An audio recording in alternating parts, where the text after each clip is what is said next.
There's a moment, often subtle, often quiet, when something inside you starts to ache for more.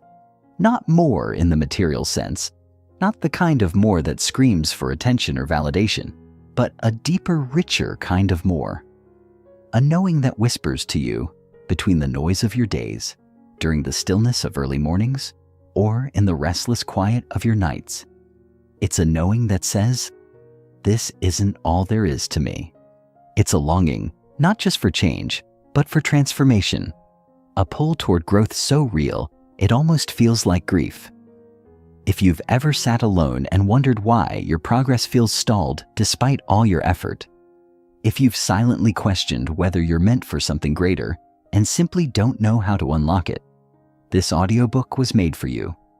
This journey is not about fixing what's broken, because you are not broken.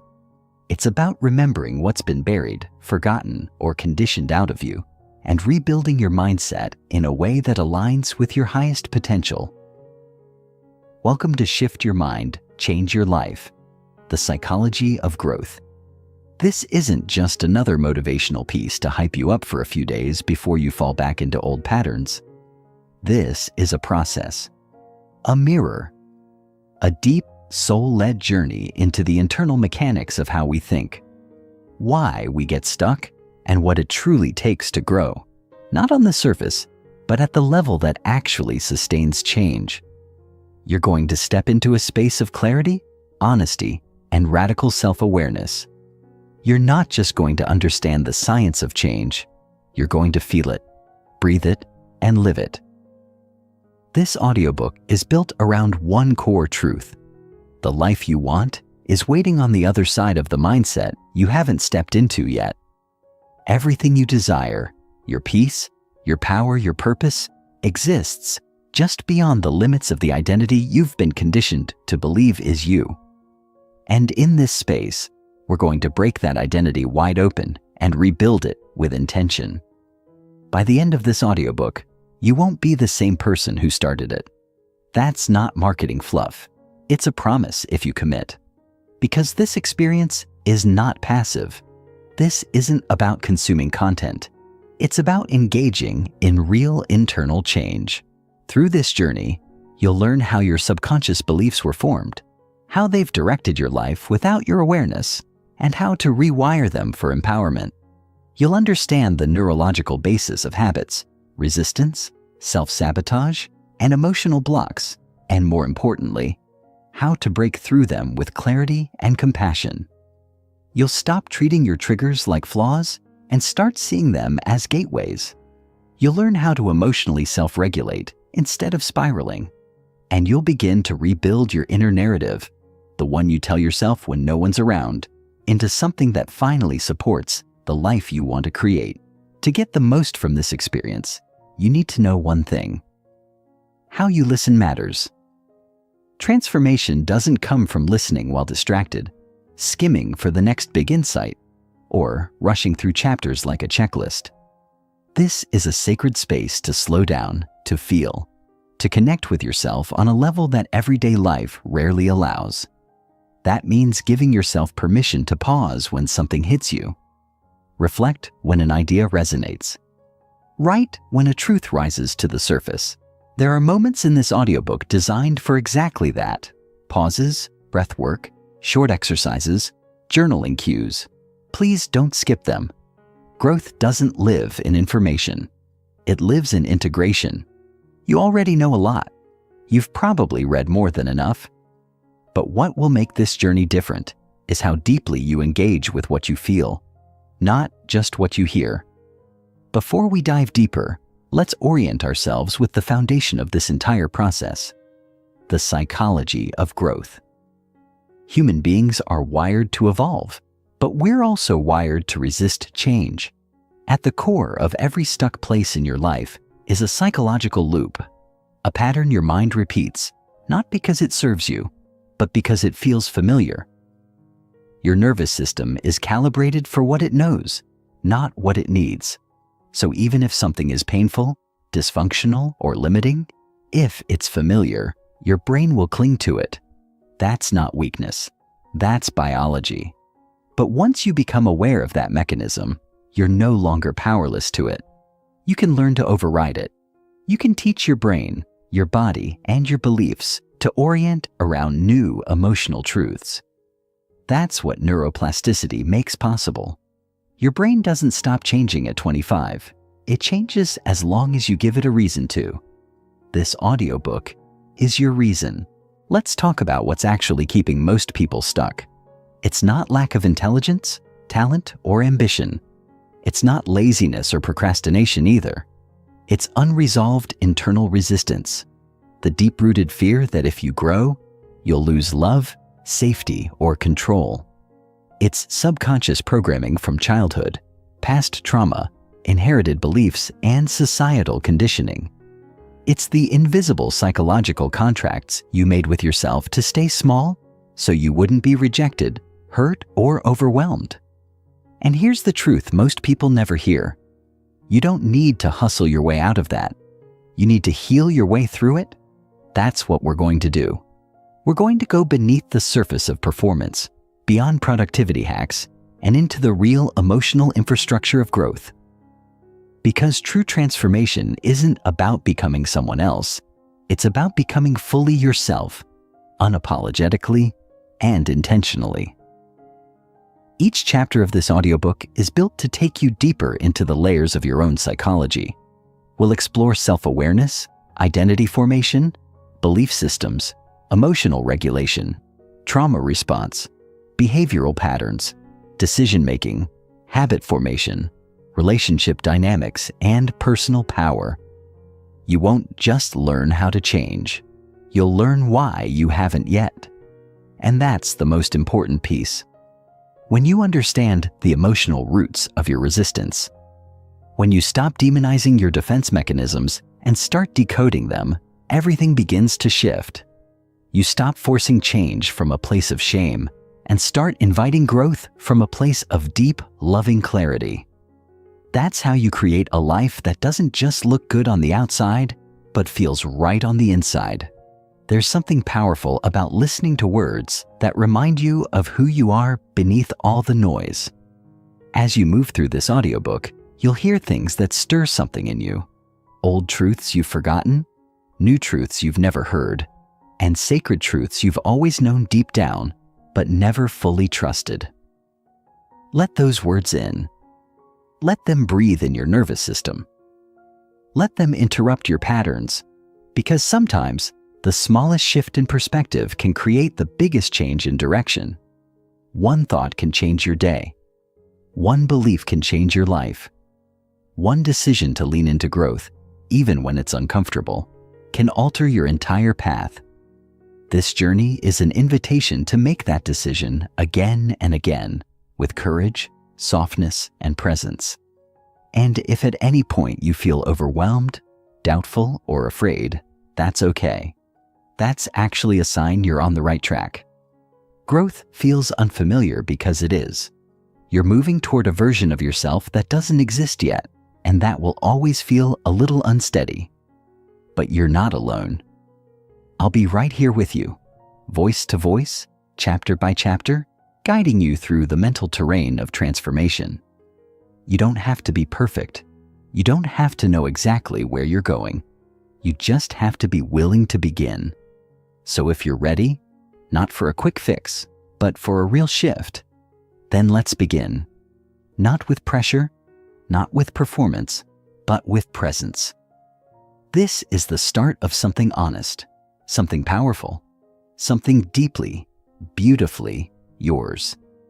Welcome to the journey of remembering, reclaiming, and rebuilding the most important relationship you will ever have, the one with your own mind. Chapter 1. Understanding Mindset.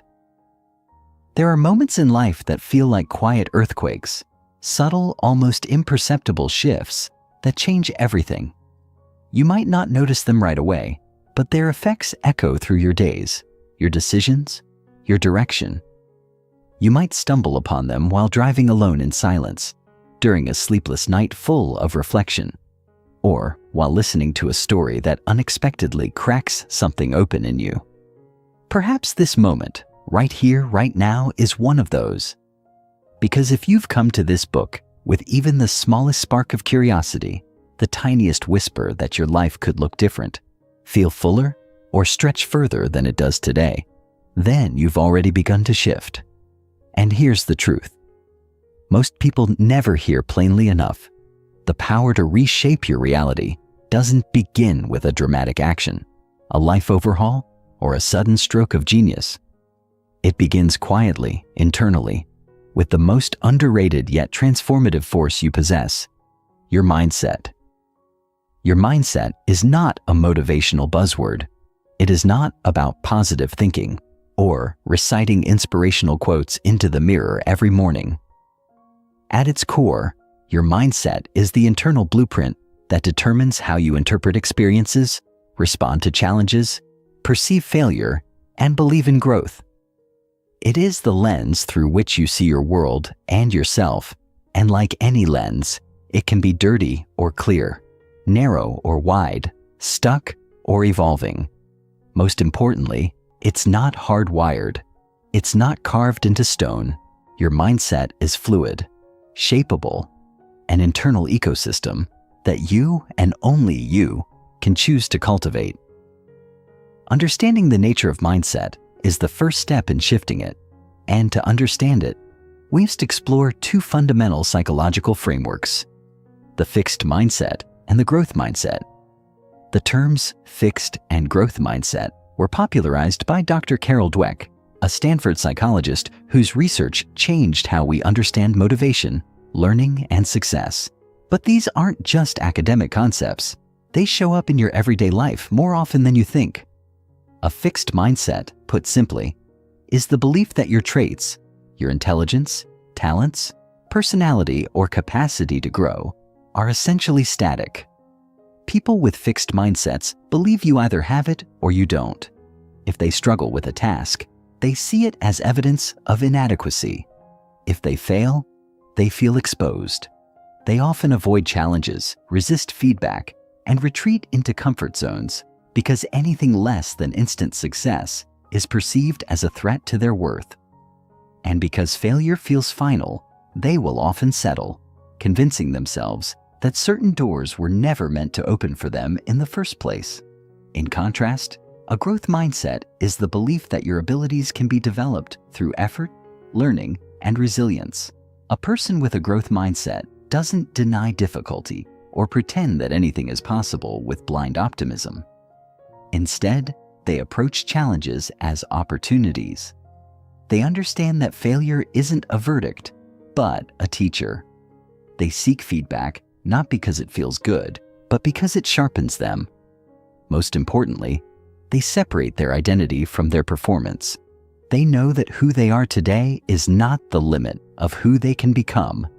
The difference between these two mindsets may seem philosophical, but in practice, the implications are enormous. They shape how we parent, lead, love, learn, take risks, and recover from failure. Your mindset doesn't just affect your outcomes, it defines your journey. It's important to pause here and dismantle a common misconception. No one has a purely fixed or purely growth mindset. These mindsets are not permanent labels, but patterns, mental habits that show up in different contexts. You may have a growth mindset about relationships, believing they can evolve with effort and communication, but a fixed mindset about money, convinced that your financial situation can't improve. You may be open to feedback in your creative life, but defensive in your professional one. The goal is not to label yourself, but to observe yourself. Where do you contract? Where do you expand? Becoming aware of these tendencies is the beginning of transformation. Growth starts the moment you become curious about your own mental programming. Let's take a real example. Imagine someone named Maya. Maya has always considered herself bad at math. That identity was cemented in middle school when she failed a couple of tests and overheard a teacher casually mention to a colleague, "She's more of a creative type." Without realizing it, Maya internalized that belief. Over the years, anytime she encountered a math-related task, budgeting, data analysis, anything involving numbers. She shut down, avoided, or delegated.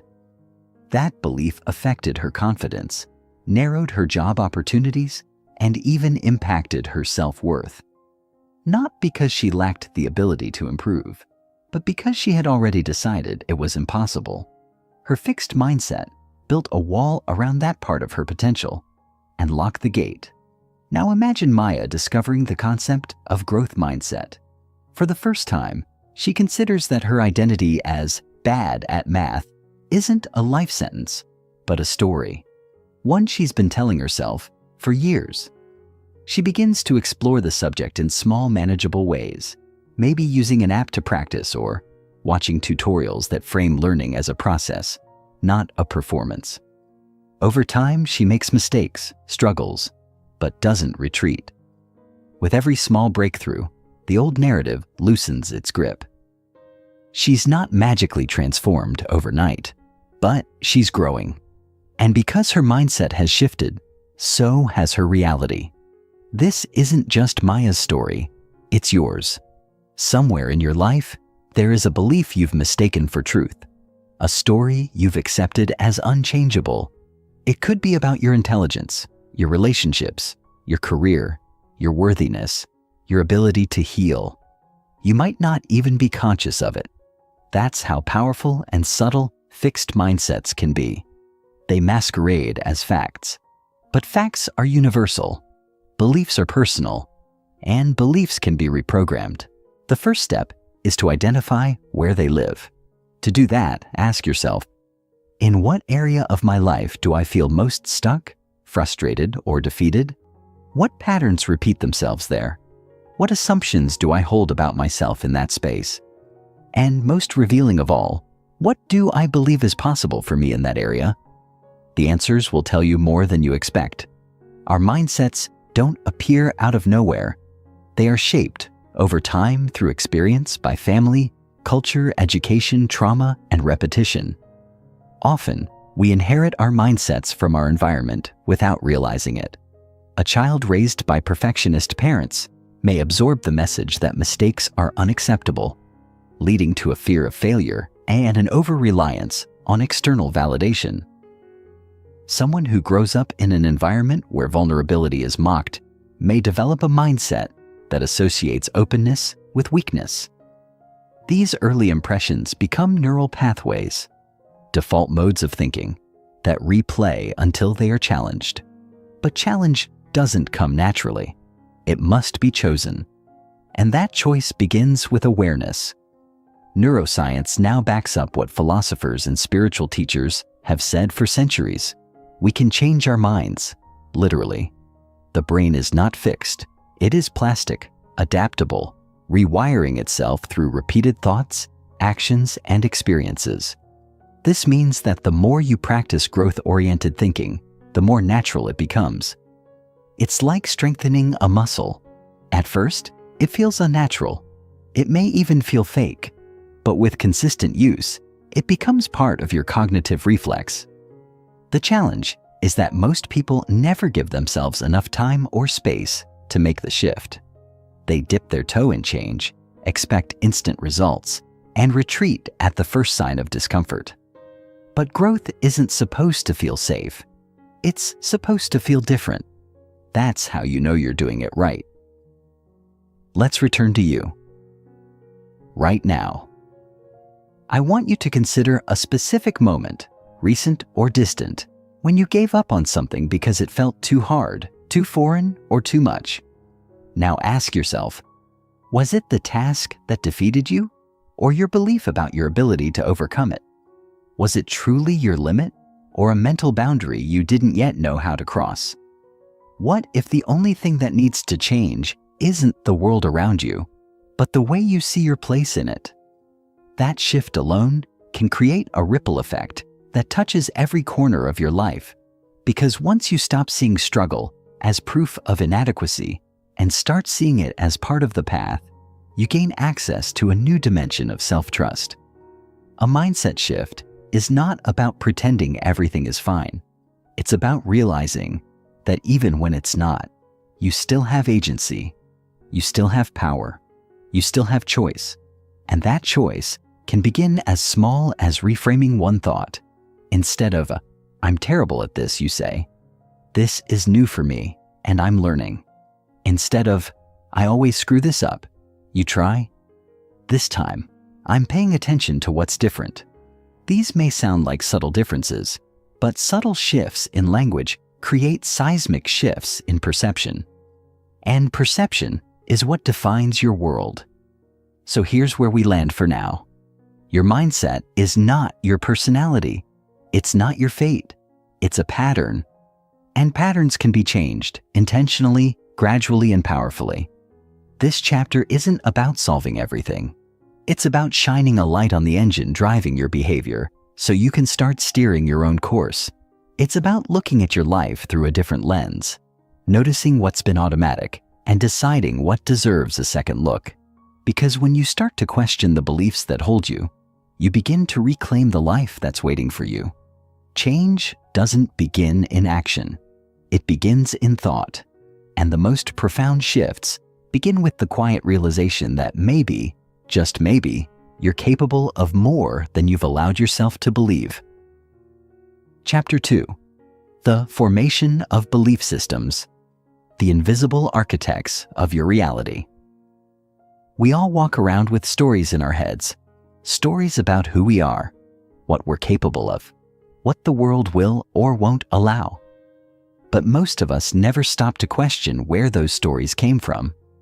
We accept them as truth because they were woven into our thoughts so early, so subtly, that we rarely even notice they're there. They're like wallpaper in a childhood bedroom.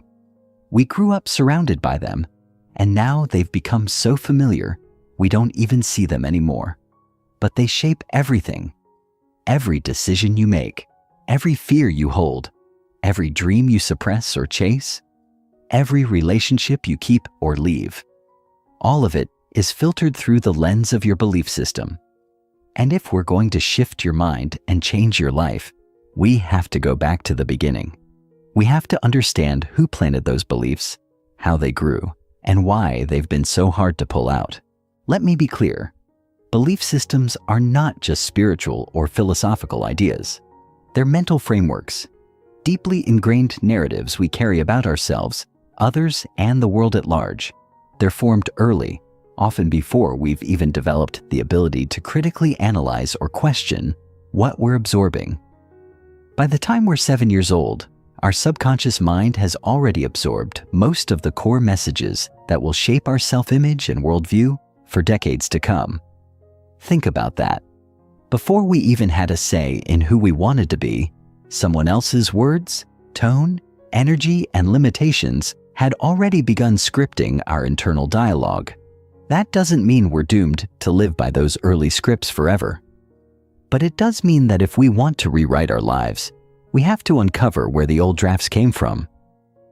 Our belief systems are not just taught, they are modeled. As children, we learn less from what adults tell us and more from what they consistently show us. A parent who says, "You can be anything you want," but constantly complains about their own job, reinforces the belief that dreams are a luxury, not a reality. A teacher who praises intelligence but mocks mistakes can unintentionally teach that worth is tied to perfection. A caregiver who withdraws affection during emotional moments teaches that vulnerability is unsafe. These messages don't arrive all at once. They accumulate like dust on a mirror, gradually clouding our ability to see ourselves clearly. Over time, they form the architecture of our subconscious programming. Let me share a story. A man named Jordan grew up in a home where money was always tight. His parents fought about it constantly. The message he heard again and again wasn't just that money was scarce, but that wanting money was selfish. His father often criticized wealthy people, calling them greedy, dishonest, or out of touch. Jordan didn't question these narratives. Why would he? As a child, he absorbed them like oxygen.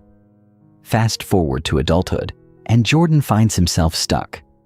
No matter how hard he works, he sabotages financial opportunities. He undercharges for his services, avoids investing, and feels uncomfortable when others talk about wealth. It's not that he doesn't want financial security. It's that his belief system tells him that having more means becoming someone he doesn't want to be. Until Jordan becomes aware of this hidden belief, no amount of ambition or effort will stick. His inner world is at war with his outer goals. This is how powerful belief systems are. They operate beneath our awareness, yet they dictate the rules of our life.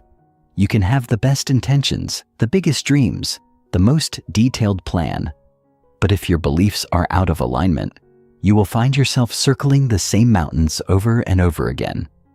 You'll think you're procrastinating or lazy or unlucky, when really, you're being ruled by outdated software. And here's the most dangerous part. Belief systems don't need to be true to be effective. They just need to be familiar. Your brain prefers the known over the unknown, even if the known is painful or limiting. That's why people stay in toxic relationships, jobs they hate, habits that deplete them. The familiarity creates a false sense of safety. But safety isn't the same as freedom. And familiarity isn't the same as truth. To change your belief systems, you must first become aware of them. That begins with curiosity, not criticism. Ask yourself, what are the recurring patterns in my life? Where do I feel stuck, no matter what I try? What emotions surface when I imagine having more? More success? More love? More freedom? Often, the answer isn't on the surface. It's buried in the emotional responses you've learned to normalize. For example, if the thought of success brings anxiety, it may be tied to an old belief that success equals pressure or loss of freedom.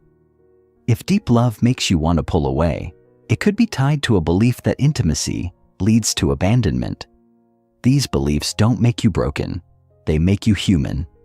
They were formed as protective mechanisms, but protection is no longer the goal. Growth is. Let's go deeper. Belief systems often form in response to emotional experiences, especially those that were repeated or traumatic. If you were constantly told you were too sensitive, you may have developed a belief that emotions are a liability. If your efforts were rarely acknowledged, you may believe that nothing you do is ever enough. These aren't just ideas. They are emotional imprints. They live in your nervous system. That's why you can't simply think your way out of them. You have to feel your way through them. You have to get honest about the moments that shaped you, the words that wounded, the silences that screamed, the expectations you absorbed like commandments. This is not about blaming others. It's about reclaiming the narrative, because what was done to you may not have been your fault, but healing it is your responsibility. You may be wondering, if belief systems are so embedded, how do we begin to change them? The first step is awareness. You cannot shift what you do not see. The second step is truth-telling. Once you've identified an old belief, challenge it. Ask, who gave me this belief? What evidence have I gathered to support it? And most importantly, does this belief still serve me? Sometimes, just shining a light on a belief is enough to loosen its grip. But often, you'll need to actively replace it with something new, something true. This takes repetition, emotional engagement, and time. But remember, beliefs were not formed in a day. They were installed through years of repetition. You don't need to rush the process. You just need to begin. I want to invite you to create what I call a belief inventory. Choose one area of your life where you feel resistance, relationships, health, money, confidence, and write down every belief you hold in that domain. Don't filter or judge, just let them come. Then beside each one, ask, is this belief empowering or limiting? Where did it come from? What belief would I rather hold instead? This exercise is powerful, not because it instantly changes everything, but because it forces you to become conscious of what's been unconscious. and consciousness is the first step to change. As we close this part of the chapter, I want you to remember this. Your beliefs are not facts. They are not mandates. They are not your destiny. They are stories, and stories can be rewritten. You are allowed to outgrow them.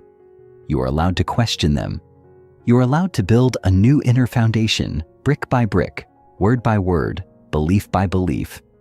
And you don't have to do it perfectly. You just have to do it intentionally.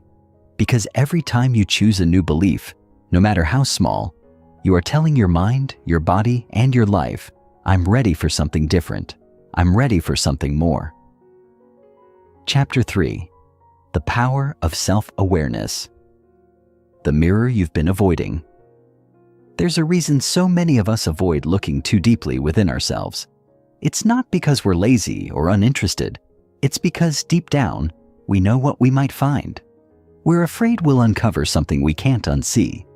The mistakes we haven't owned, the truths we've buried, the dreams we've delayed, the habits we've let run unchecked. We're afraid of realizing that the life we're living is smaller than the one we're capable of creating.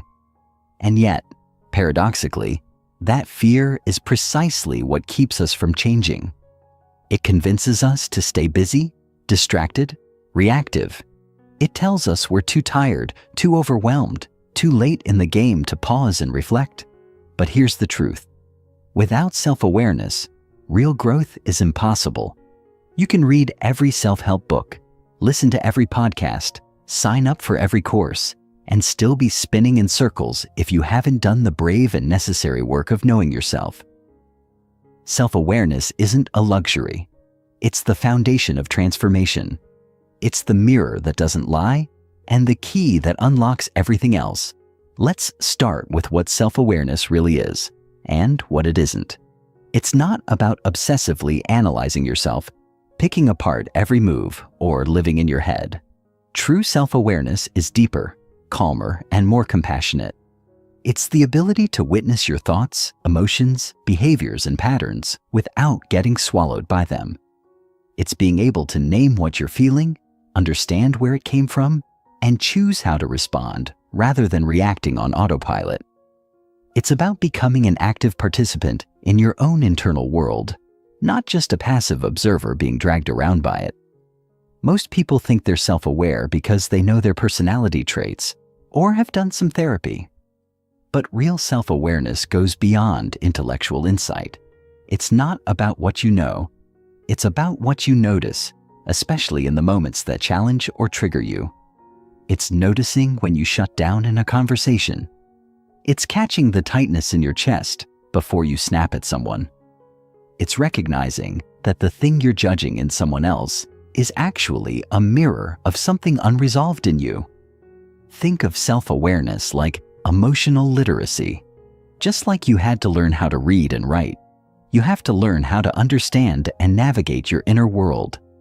And just like literacy opens up your ability to learn, communicate, and expand, self-awareness opens up your capacity to grow, connect, and evolve. It gives you access to the deeper layers beneath your actions. Without it, you're just managing symptoms, chasing new habits, goals, or fixes without addressing the root cause.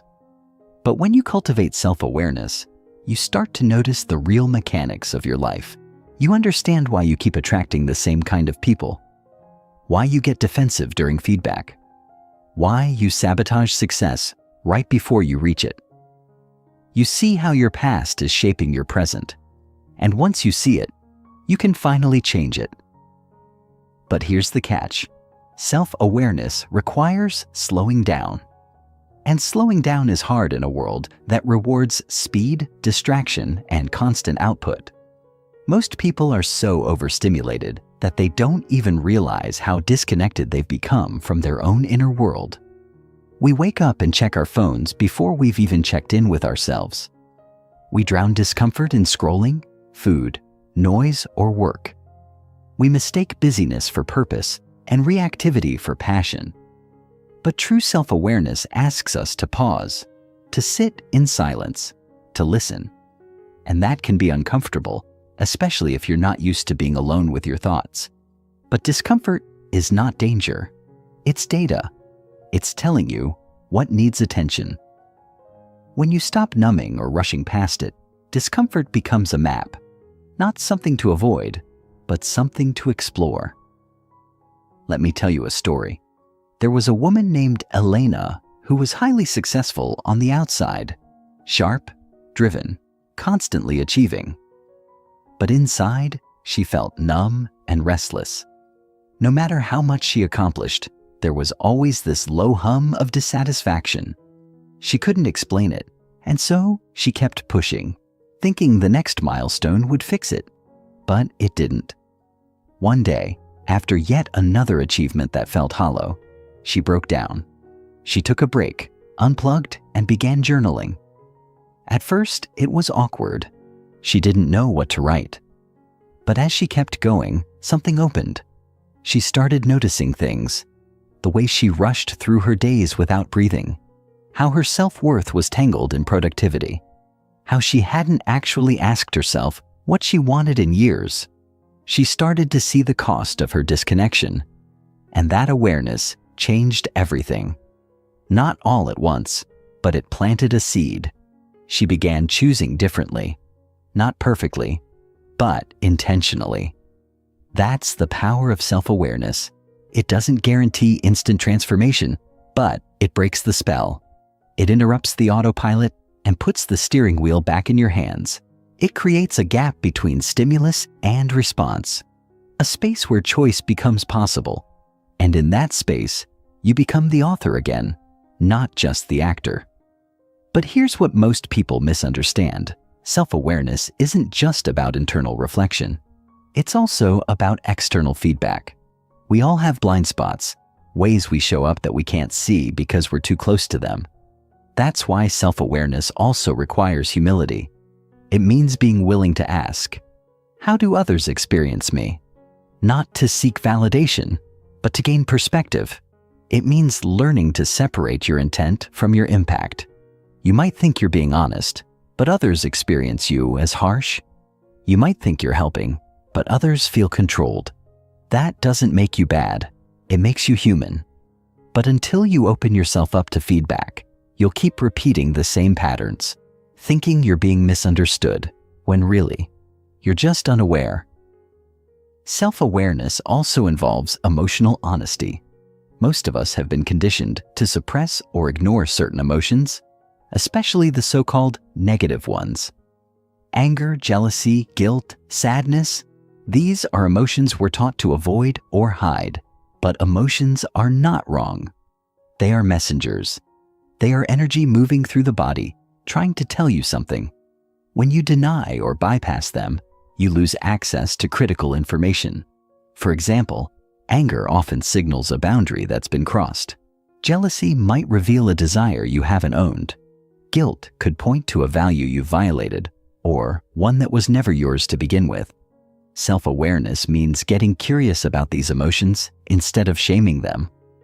It means asking, what is this feeling trying to teach me? Rather than rushing to get rid of it. And when you do that, emotions become allies, not enemies. They guide you back to your truth. Now, developing self-awareness is not a one-time event. It's a practice. And like any practice, it requires consistency. Start small. Create moments in your day where you pause and check in. When you're triggered, ask, what am I really feeling? When you're reacting, ask, what part of me feels threatened right now? When you're avoiding something, ask, what am I afraid to face? These questions don't need perfect answers. They just need honest ones. And over time, those answers will reveal patterns. Patterns you can work with, shift, or release. Journaling, mindfulness, somatic work, therapy. These are tools that can support you.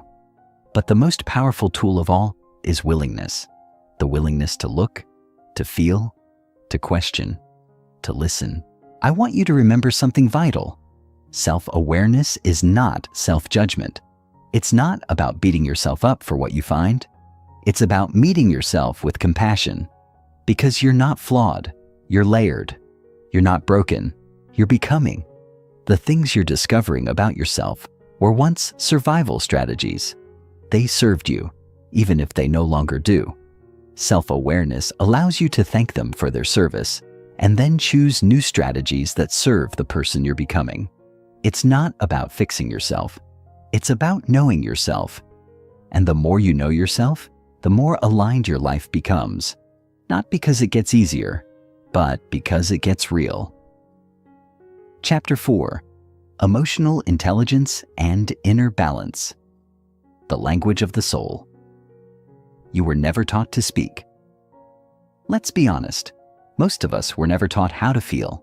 We were taught how to succeed, how to please, how to suppress, how to smile through discomfort and apologize for tears. We were rewarded for composure and punished for overreacting.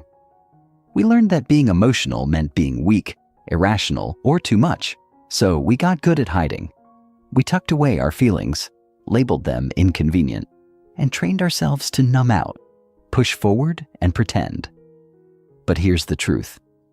No one told us. Emotions are not the enemy. They are messengers. They are the purest signals from our internal world, guiding us toward what matters, what hurts, what needs healing, and what deserves honoring. Emotional intelligence is not about becoming emotionless. It's about becoming emotionally fluent, learning to understand, regulate, and express your inner world in a way that serves your growth rather than sabotages it. You see, emotions are not problems to be solved. They are signals to be acknowledged. Just like physical pain lets you know something in your body needs attention, emotional discomfort signals that something inside needs care. But if you were raised in an environment where emotions were ignored, dismissed, or weaponized, you likely developed unhealthy coping mechanisms. Maybe you became the peacekeeper, suppressing your feelings to avoid conflict. Maybe you became hyper-independent, believing no one could handle your truth. Maybe you turned your anger inward and called it shame, or numbed your sadness and called it strength. These adaptations helped you survive, but they also disconnected you from yourself. Emotional intelligence invites you to reconnect, not just intellectually, but somatically, spiritually, and relationally. It asks you to sit with what you feel without judgment and allow it to teach you instead of terrify you. But first, let's get clear on what emotional intelligence really means. Popularized by psychologist Daniel Goleman, emotional intelligence, often called EQ, refers to the ability to recognize, understand, manage, and influence emotions, both your own and those of others. Unlike IQ, which measures cognitive ability, EQ measures emotional skill.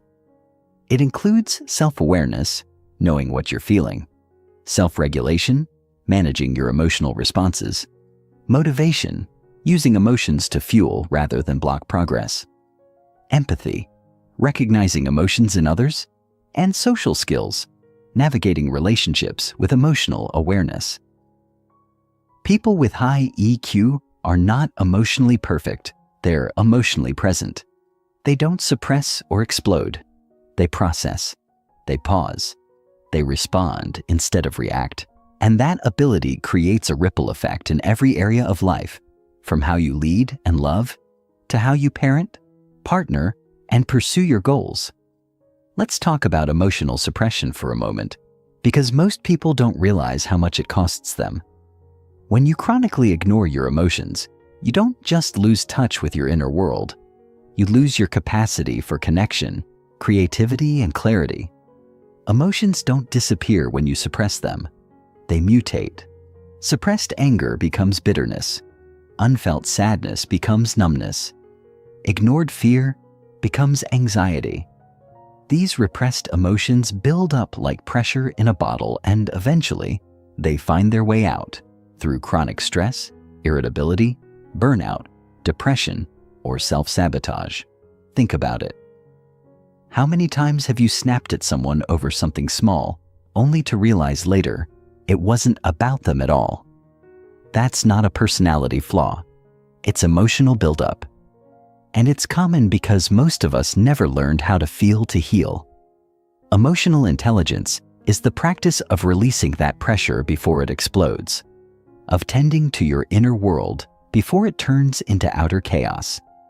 A powerful tool for building emotional intelligence is the practice of naming your emotions accurately. This might sound simple, but it's one of the most transformative skills you can develop. Neuroscience shows that when we name what we feel, I feel overwhelmed, I feel disappointed, I feel unworthy, we reduce the emotional charge and increase our capacity to process it. Why? Because language activates the prefrontal cortex, the part of the brain responsible for reasoning and reflection. This creates distance between you and the emotion, allowing you to engage with it rather than be consumed by it. Unfortunately, most people have a limited emotional vocabulary, usually defaulting to a handful of words like mad, sad, fine, or stressed. But emotions are nuanced. Expanding your emotional vocabulary is like upgrading from black and white to full color. It allows you to better understand what's really going on beneath the surface, and that understanding becomes the gateway to healing. Let me tell you about Julian. For most of his life, he described himself as angry. He'd say things like, "I have a temper," or "I just snap sometimes." But through therapy and journaling, he started to dig deeper. He realized that beneath the anger was a mix of betrayal, grief, and fear, feelings he'd been carrying since childhood when his father left and no one explained why. The anger had become a mask, protecting him from the more vulnerable emotions underneath. But once he named those deeper truths, something shifted. He stopped reacting and started reflecting. He learned to say, "I feel abandoned," or "I feel disrespected." And suddenly, his relationships improved, not because the anger vanished, but because he finally understood where it came from. This is emotional intelligence in action. It's the courage to look beneath the surface and speak the truth of what you find. Another pillar of emotional intelligence is regulation, not suppression, but intentional response. Emotional regulation doesn't mean you never feel triggered. It means you know how to respond when you are. It's the ability to pause between impulse and action, to breathe through the urge to lash out or shut down, to recognize when your nervous system is activated and offer it care instead of chaos. This requires self-awareness, yes, but also practice. Techniques like deep breathing, grounding exercises, or simply taking a mindful pause before responding can dramatically shift your emotional experience. It's not about being stoic or detached. It's about becoming the calm within your own storm, learning to soothe your internal state so you don't cause unnecessary damage externally. And then there's empathy, often misunderstood as just being nice or understanding. True empathy is the ability to feel with someone, to step into their emotional experience without losing your center. It's not about fixing or rescuing. It's about witnessing. Empathy connects us, disarms defensiveness, and builds trust. But here's the key. You can't offer genuine empathy to others if you haven't practiced it with yourself. That's why self-compassion is at the core of emotional intelligence. When you learn to hold space for your own emotions without judgment, when you can say, "It's okay that I feel this way," you build the inner resilience needed to do the same for others. You stop projecting your pain and start sharing your presence. Let's not forget the role of inner balance. While emotional intelligence helps you navigate the highs and lows, inner balance helps you stay grounded amid them. Inner balance is not about being unaffected. It's about being centered. It's the emotional steadiness that comes from knowing how to return to yourself when life pulls you off course. You cultivate it through rituals of self-connection, meditation, journaling, walking in nature, breath work, or simply taking intentional time to unplug and check in. These practices don't make emotions go away. They create a container for them. And in that container, you learn to feel deeply without losing yourself. Before we close this part of the chapter, I want to leave you with something practical. Over the next few days, become a gentle observer of your emotional world. Not a judge, not a fixer, just a witness. When a strong emotion arises, pause. Name it. Ask it what it needs. Reflect on where it might be coming from. Track how it shows up in your body. And notice how, when you stop fighting your emotions, they often soften. Emotions are like waves. They rise, peak, and fall. You don't have to be swept away by them. You can learn to ride them with grace. And the more you practice this, the more emotionally intelligent and emotionally free you become. Chapter 5. Healing Past Wounds and Rewriting Inner Narratives. The invisible scars that still speak for you. There are wounds we carry that no one can see. They don't bleed, they don't bruise, they don't require stitches or casts. But they ache in silence, tucked beneath layers of smiles and responsibilities, woven into the fabric of our behaviors, our beliefs, and our reactions. These are the emotional wounds from our past, moments when we were abandoned, misunderstood, invalidated, unloved, neglected, betrayed, or broken by someone we trusted. And while time may pass, these wounds often don't just go away.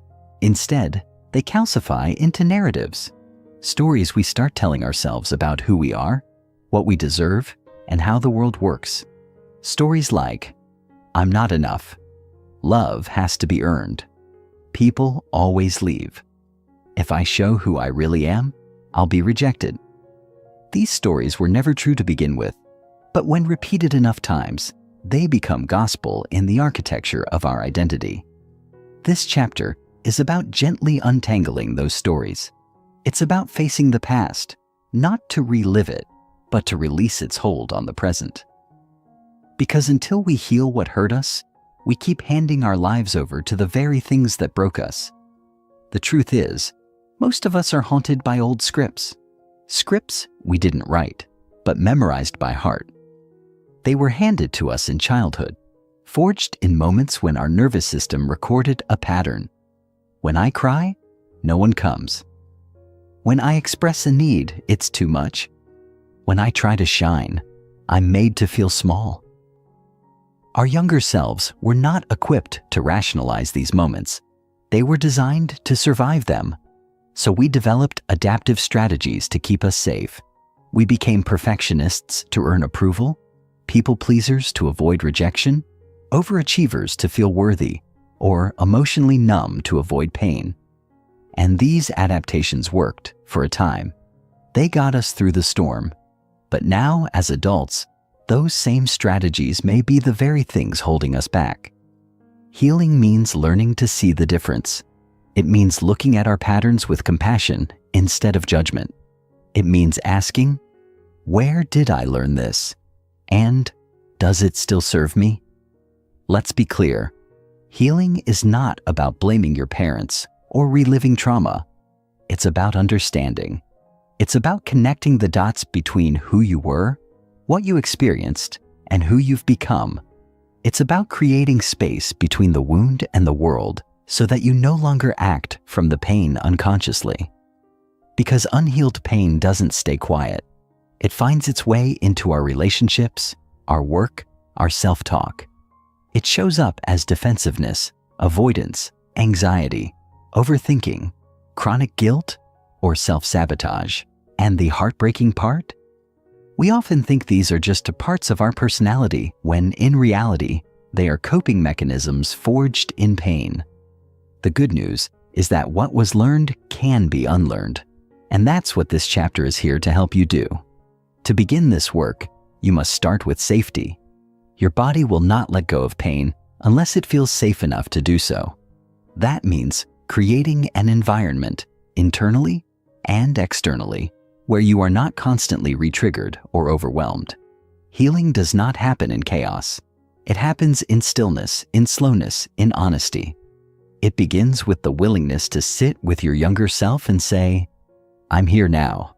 I see you. I believe you." One powerful way to initiate this connection is through inner child work.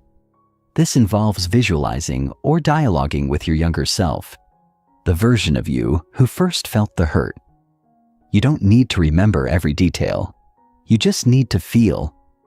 Imagine that child sitting beside you. What do they need to hear? What were they denied? How can you offer that now? This practice may bring up deep emotion, and that's okay. Let it come. You're not falling apart. You're letting go of what was never meant to be carried so long. Another essential aspect of healing past wounds is identifying the limiting beliefs they created. This step requires radical honesty. What do you believe about yourself that keeps you small or stuck? Perhaps it's the belief that you're unlovable, unworthy, or incapable. These beliefs aren't facts. They're interpretations based on past experiences. But if left unchallenged, they shape your future as if they were truth. Begin to write them down. Literally. Name them. Then ask, where did I first learn this?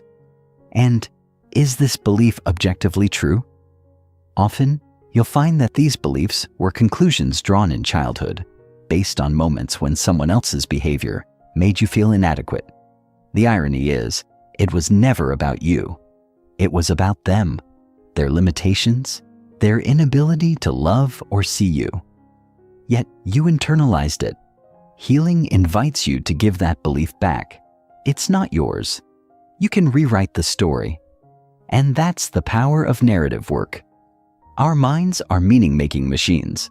When something painful happens, we instinctively try to explain it. But without a mature emotional framework, the stories we craft are often harsh, black and white, and deeply self-critical.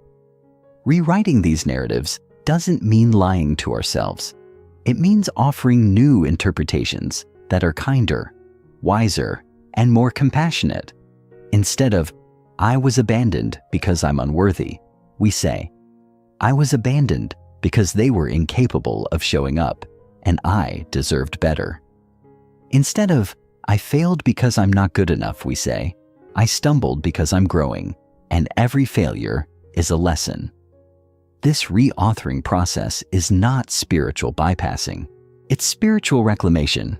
You take back the pen. You stop letting old pain write your present identity.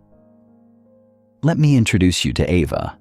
She grew up with a critical mother who constantly compared her to others and never praised her efforts.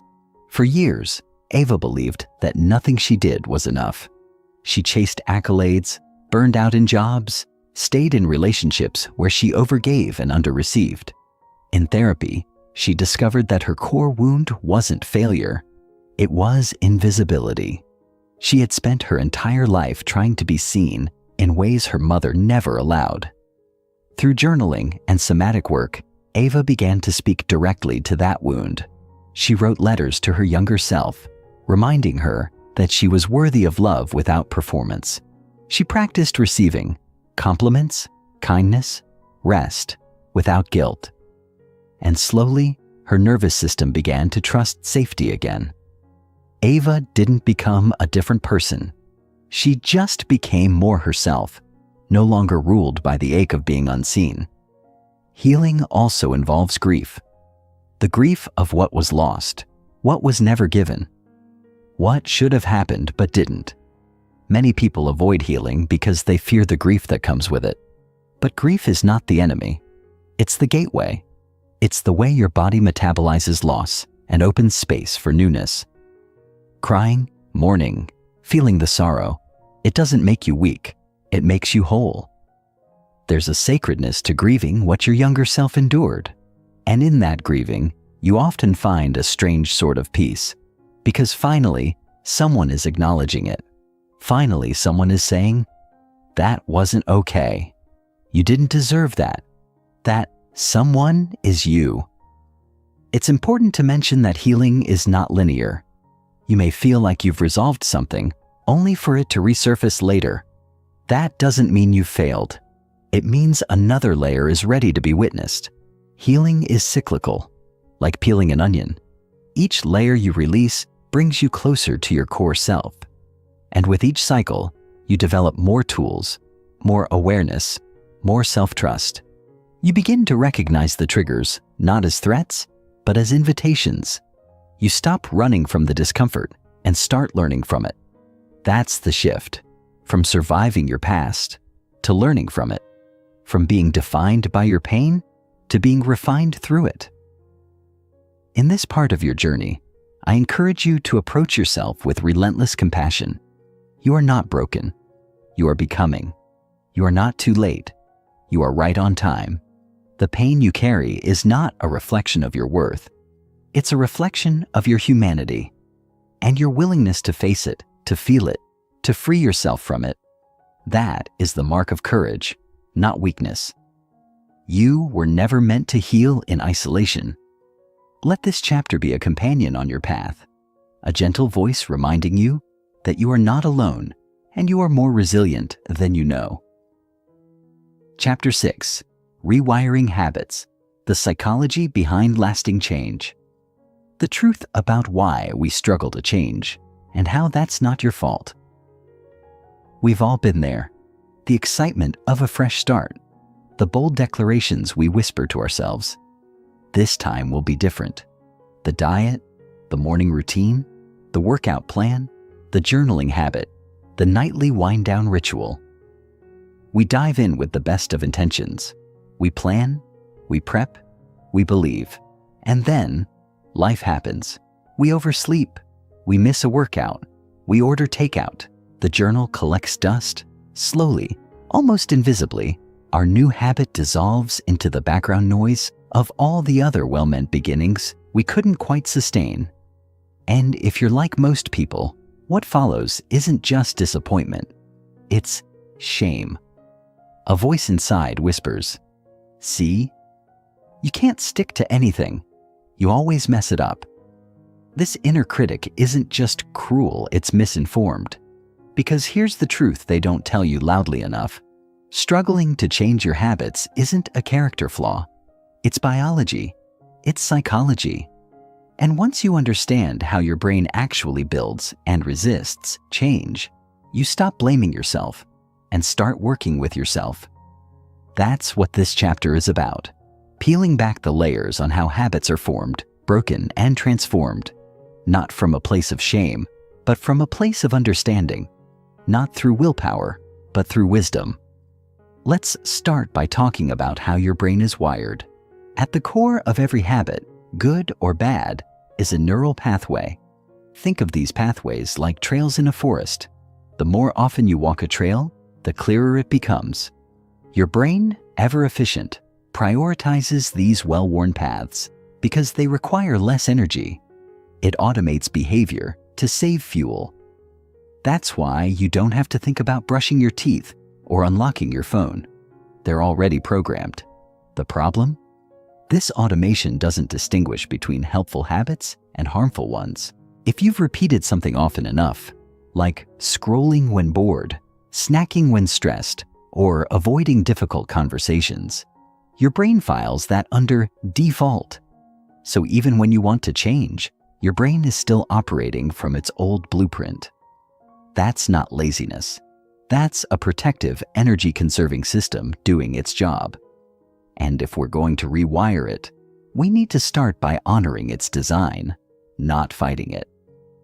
One of the biggest myths in personal growth is that change comes from motivation, that you just need to want it enough. But neuroscience says otherwise. Motivation is fleeting. It's influenced by mood, environment, hormones, sleep. It spikes and crashes. Habits, on the other hand, are driven by consistency, not intensity. James Clear, author of Atomic Habits, puts it simply: you do not rise to the level of your goals. You fall to the level of your systems. Real sustainable change comes from building a system that supports the new identity you're trying to embody. Not a grand sweeping overhaul, but tiny consistent shifts that your brain can repeat often enough to ingrain. But even before building new habits, we have to address the why behind them. Many of us try to adopt habits without understanding the emotional need they're tied to. Why do you want to wake up early? Why do you want to stop scrolling at night? What are you really trying to feel? Empowered? Peaceful? Loved? Seen? Habits are rarely about the behavior. They're about the emotional state that behavior promises. If we don't get clear on that, we set ourselves up to chase rituals without satisfaction.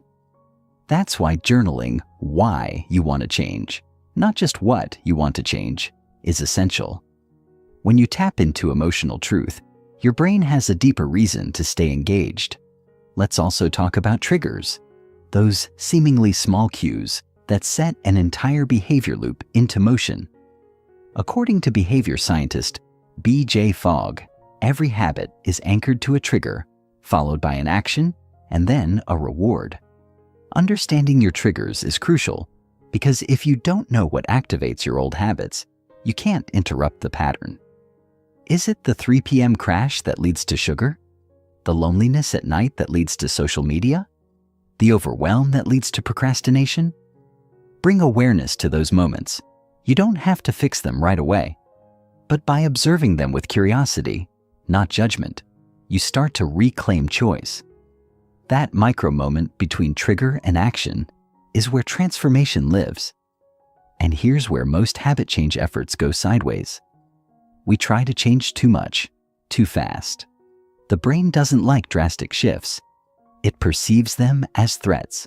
So when you overhaul your diet, your schedule, your sleep, and your screen time all at once, your nervous system freaks out. You enter survival mode. And in survival mode, the brain defaults to familiarity, not growth. That's why lasting change often looks boring. It's built in small, almost unsexy increments. 1 glass of water, 1 minute of meditation, 1 page of a book. These aren't trivial acts. They're trust signals. Each small win tells your brain, hey, it's safe to try something new. Over time, these micro changes create macro results. Now let's explore the idea of identity-based change. This is the missing piece in most habit systems. Instead of focusing on what you want to do, focus on who you want to become. For example, instead of saying, I want to run 3 times a week, say, I'm becoming someone who values movement. This subtle shift rewires your self-image, which is the true engine behind sustained behavior.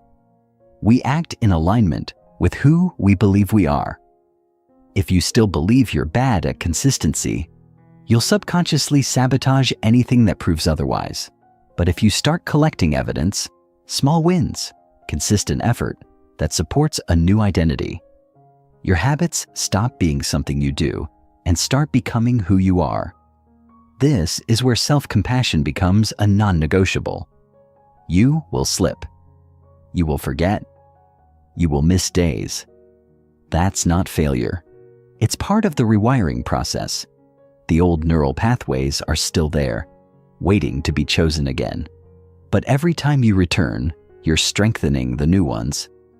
This is how you build resilience, not just habits. And resilience isn't about never falling. It's about how gently and quickly you return. The more compassion you show yourself, the safer your brain feels trying new things. Harshness shuts down progress. Kindness accelerates it. Let me tell you about Amir. He was a 38-year-old father who struggled with late-night binge eating. Every morning, he'd vow to be better. Every night, he found himself in the kitchen, half aware, half ashamed, eating until he was numb. Through coaching, Amir realized this habit wasn't about food. It was about comfort. It was the only time of day he felt like no one needed anything from him. Food was his escape. Once he named that, everything changed.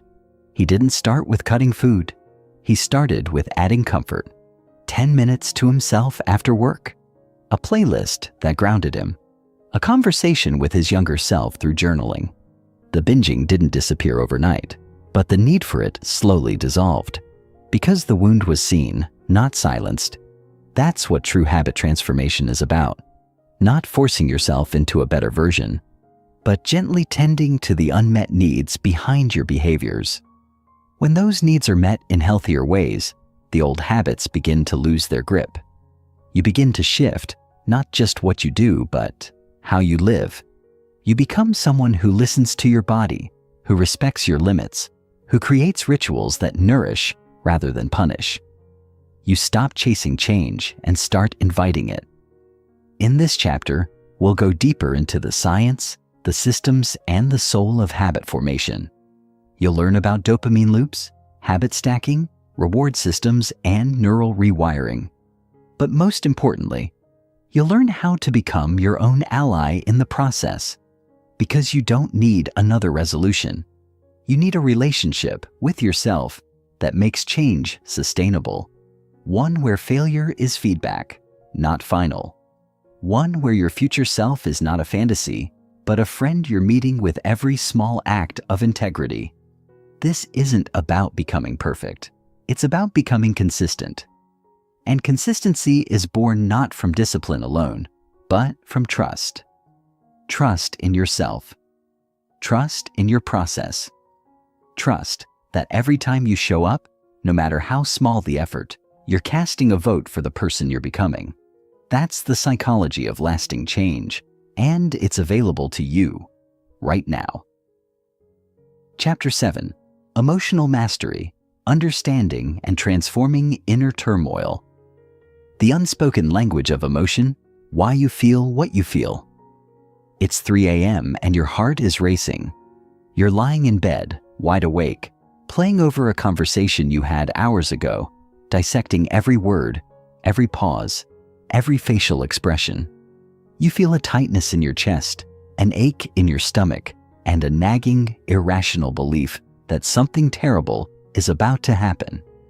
You try to rationalize it, but the emotion has already hijacked your system. And in that moment, nothing else matters. Not logic, not the facts, not even how tired you are. What you're experiencing is not a moment of weakness or overreaction. It's emotion, raw, powerful, and very real.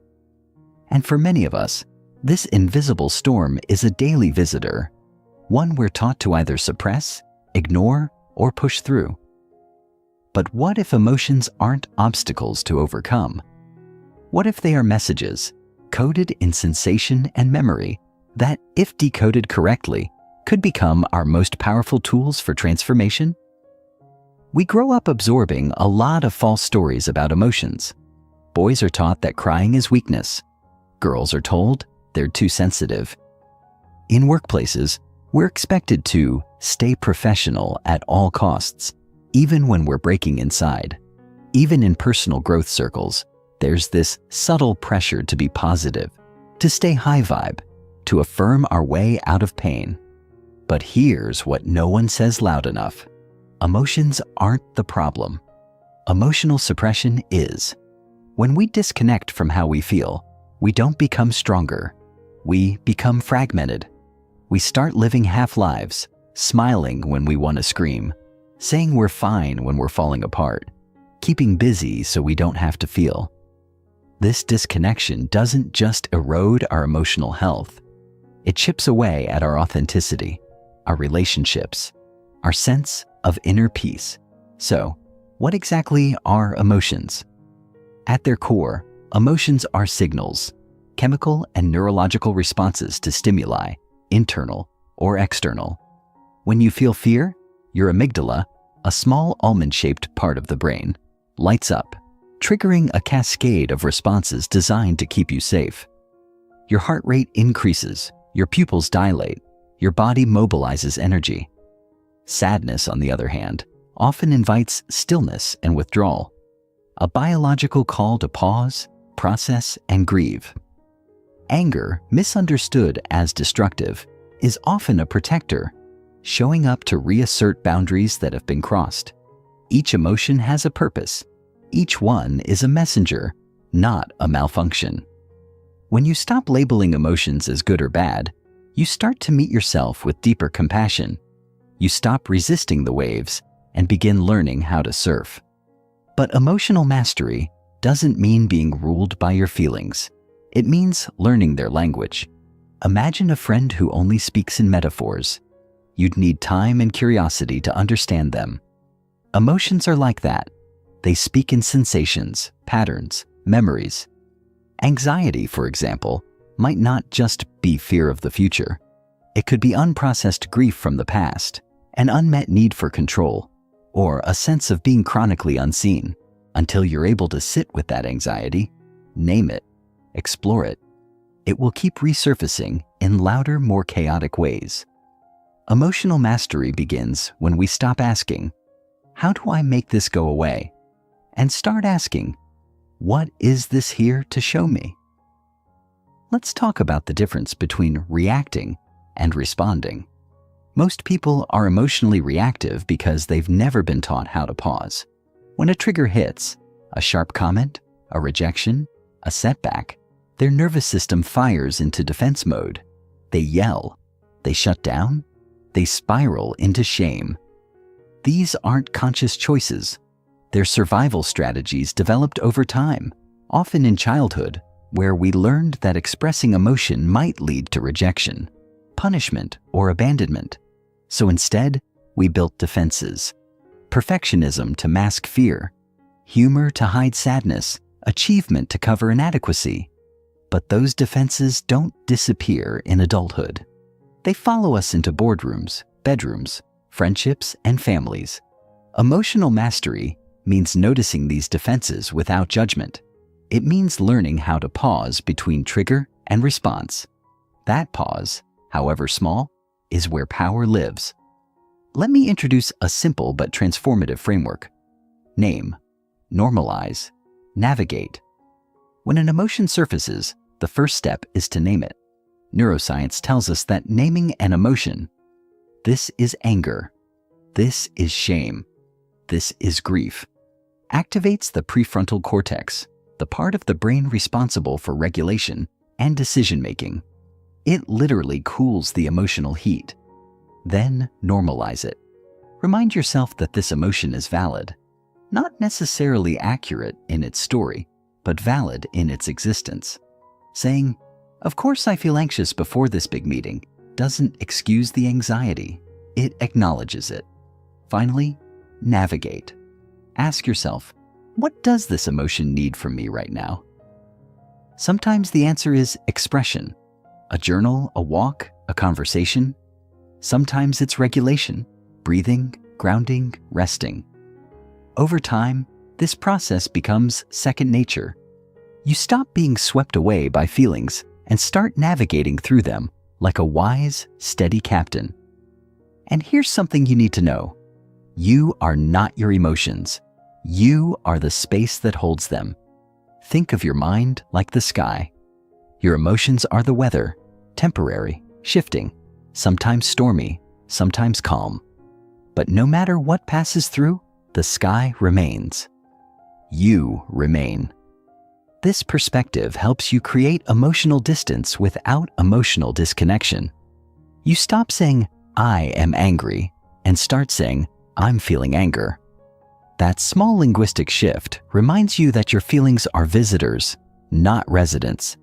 They don't define you. They inform you. And the more you practice this internal separation, the more inner stability you build. But emotional growth isn't a solo game. We are wired for connection, and healing often happens in relationship. That's why it's crucial to have safe spaces, whether that's therapy, support groups, trusted friends, or mentors, where you can bring your emotions into the light. When pain is witnessed with compassion, it begins to release its grip.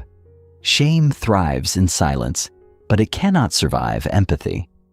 One of the bravest things you can do is let someone see the parts of you that still feel broken. Not so they can fix you, but so you can remember you're not alone. And in that shared humanity, healing begins. Let's also address the cultural stigma around negative emotions. So many people carry silent guilt for feeling sad, angry, jealous, or afraid, as if being spiritual or enlightened means being perpetually calm and joyful. But emotions aren't moral, they're informational. Anger might be alerting you to a boundary violation. Jealousy might be highlighting a buried desire. Sadness might be inviting you to slow down and let go. When you shame these emotions, you silence the intelligence behind them. Emotional maturity means making space for your full range without over-identifying with any one part. You are not a single emotion. You are the orchestra. In this chapter, we will explore the building blocks of emotional intelligence: self-awareness, self-regulation, empathy, and emotional communication. But more than that, we'll learn how to integrate emotion into our everyday decisions, relationships, and self-concept. You'll understand the somatic experience of emotion, how it lives in the body, not just the mind. You'll discover tools for regulating your nervous system, reparenting your inner child, and creating rituals for emotional hygiene. Just like brushing your teeth or stretching your body, emotions require daily care. Not because you're broken, but because you're beautifully human. Let me tell you about Simone. She was a high-achieving lawyer who came into coaching because she felt numb. Nothing was technically wrong, but she couldn't shake the sense that something was missing. Through our work, we traced her emotional shutdown back to childhood, where expressing sadness was met with either dismissal or redirection. "You're fine. Don't cry. Be strong." So she learned to power through. But that emotional armoring came at a cost: disconnection from joy, depth, intimacy. Together, we practiced emotional naming, body-based awareness, and inner dialogue. For the first time, she cried, not from weakness, but from release. And in that moment, she felt more alive than she had in years. Not because her emotions disappeared, but because she finally allowed them to move through her. You deserve that too. To feel fully, to live fully, to reclaim your right to feel without apology. Emotional mastery isn't about becoming emotionless. It's about becoming emotionally free. Free to experience without judgment. Free to express without fear. Free to connect without masks. And that freedom? It begins the moment you stop fighting your emotions and start listening to them. Chapter 8: Identity and the Stories We Tell Ourselves. The mirror in the mind. Who are you, really? Imagine this. You're standing in front of a mirror. Not a physical one, but the kind that reflects back something much deeper. Not your features, your age, your hairstyle, but your essence. You ask yourself, who am I? And without thinking too hard, a stream of thoughts bubbles up. I'm not confident. I'm not enough. I'm a helper. I'm a failure. I'm the strong one. I always mess things up. These aren't objective truths. They're stories. And every day you live your life not based on what's happening, but based on what you believe is happening. This chapter is about those stories. It's about identity, not the surface labels like job title or relationship status, but the deep-rooted beliefs about who you are and what you're capable of. And if you've ever felt stuck in a pattern you can't break, a role you can't escape, or a narrative you didn't consciously write, this is where your freedom begins. Most of us carry inherited identities. From a young age, we absorb what we're told, shown and made to feel, directly or indirectly. Maybe you were called the smart one, the quiet one, the troublemaker, the emotional one, the fixer. Maybe you were praised only when you achieved, or only noticed when you were in pain. Without realizing it, these experiences start to calcify into identity statements. I'm only worthy when I succeed.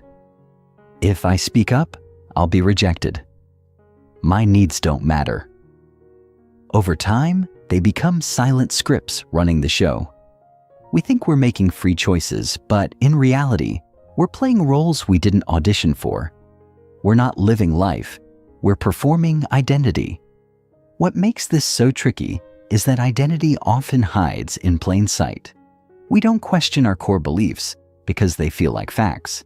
It's not that you think you're broken. It's that you believe it's just who you are. You don't think you're unlovable. You believe love is something you have to earn. These aren't surface-level thoughts you can just replace with a positive affirmation.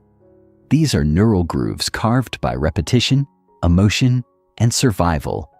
Identity is the story your nervous system memorized to help you make sense of the world. And that means rewriting it isn't just about thinking different. It's about healing, integrating, and consciously choosing who you want to be. Let's pause here and ask something big. What if who you think you are isn't actually you? What if it's a collage of fear-based protection mechanisms, cultural programming, parental conditioning, and outdated survival strategies? That's not to say you aren't responsible for your life. You are. But responsibility and self-blame are not the same thing. One empowers you to change, the other keeps you stuck. This chapter is about stepping into responsibility in a way that's infused with compassion. We're not here to shame the past or pretend the pain didn't happen. We're here to meet it with curiosity, to trace the roots of your identity stories, and to ask the most powerful question in transformation. Does this still serve me? Let's break this down. Identity can be thought of in layers. The outermost layer is what you show to the world. Your roles, labels, achievements. These are often shaped by society's expectations. Be successful, be attractive, be productive. The next layer is how you see yourself. Your self-concept, your self-esteem, your perceived strengths and flaws. Then, deeper still, is your internal narrative, the unconscious beliefs that govern everything else. People always leave. I have to be perfect. If I'm vulnerable, I'll get hurt. These inner stories don't just affect how you feel. They shape your behavior, your relationships, and even your reality. Your brain is a meaning-making machine. Once it locks onto a belief, it begins filtering the world to confirm it. This is called confirmation bias, and it's incredibly powerful. If you believe you're not lovable, you will subconsciously ignore the signs that you are. You'll push away intimacy. You'll sabotage opportunities. You'll choose relationships that mirror the belief. Not because you're broken, but because your identity is fighting to stay consistent. The story needs to survive.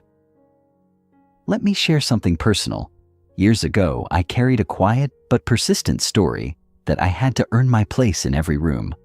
I over-prepared, over-apologized, over-delivered. I didn't realize that beneath my drive for excellence was a core identity belief. I am only valuable if I'm useful. And while this made me seem impressive on the outside, it kept me exhausted, disconnected, and afraid to just be. The turning point wasn't when I achieved more. It was when I began challenging the belief itself. I had to ask, who taught me that my worth depends on performance? Is that belief true or just familiar? The work wasn't quick. It took sitting with the discomfort of doing less and still believing I was enough. It took reparenting the part of me that felt invisible unless I was fixing or performing. But slowly, something shifted. I didn't lose my drive. I just no longer used it to outrun unworthiness. That's the kind of change that lasts. Not a motivational high, but a foundational rewrite. Identity work isn't about becoming someone else. It's about remembering who you were before the world told you who to be. Think back to your earliest memories, not the ones shaped by school or peers, but the ones where you felt most you. What were you drawn to? What made you feel alive, curious, open? These early imprints often hold the clues to your authentic self. As we grow, we build layers of protection, strategies to stay safe, liked, accepted. We become master shapeshifters.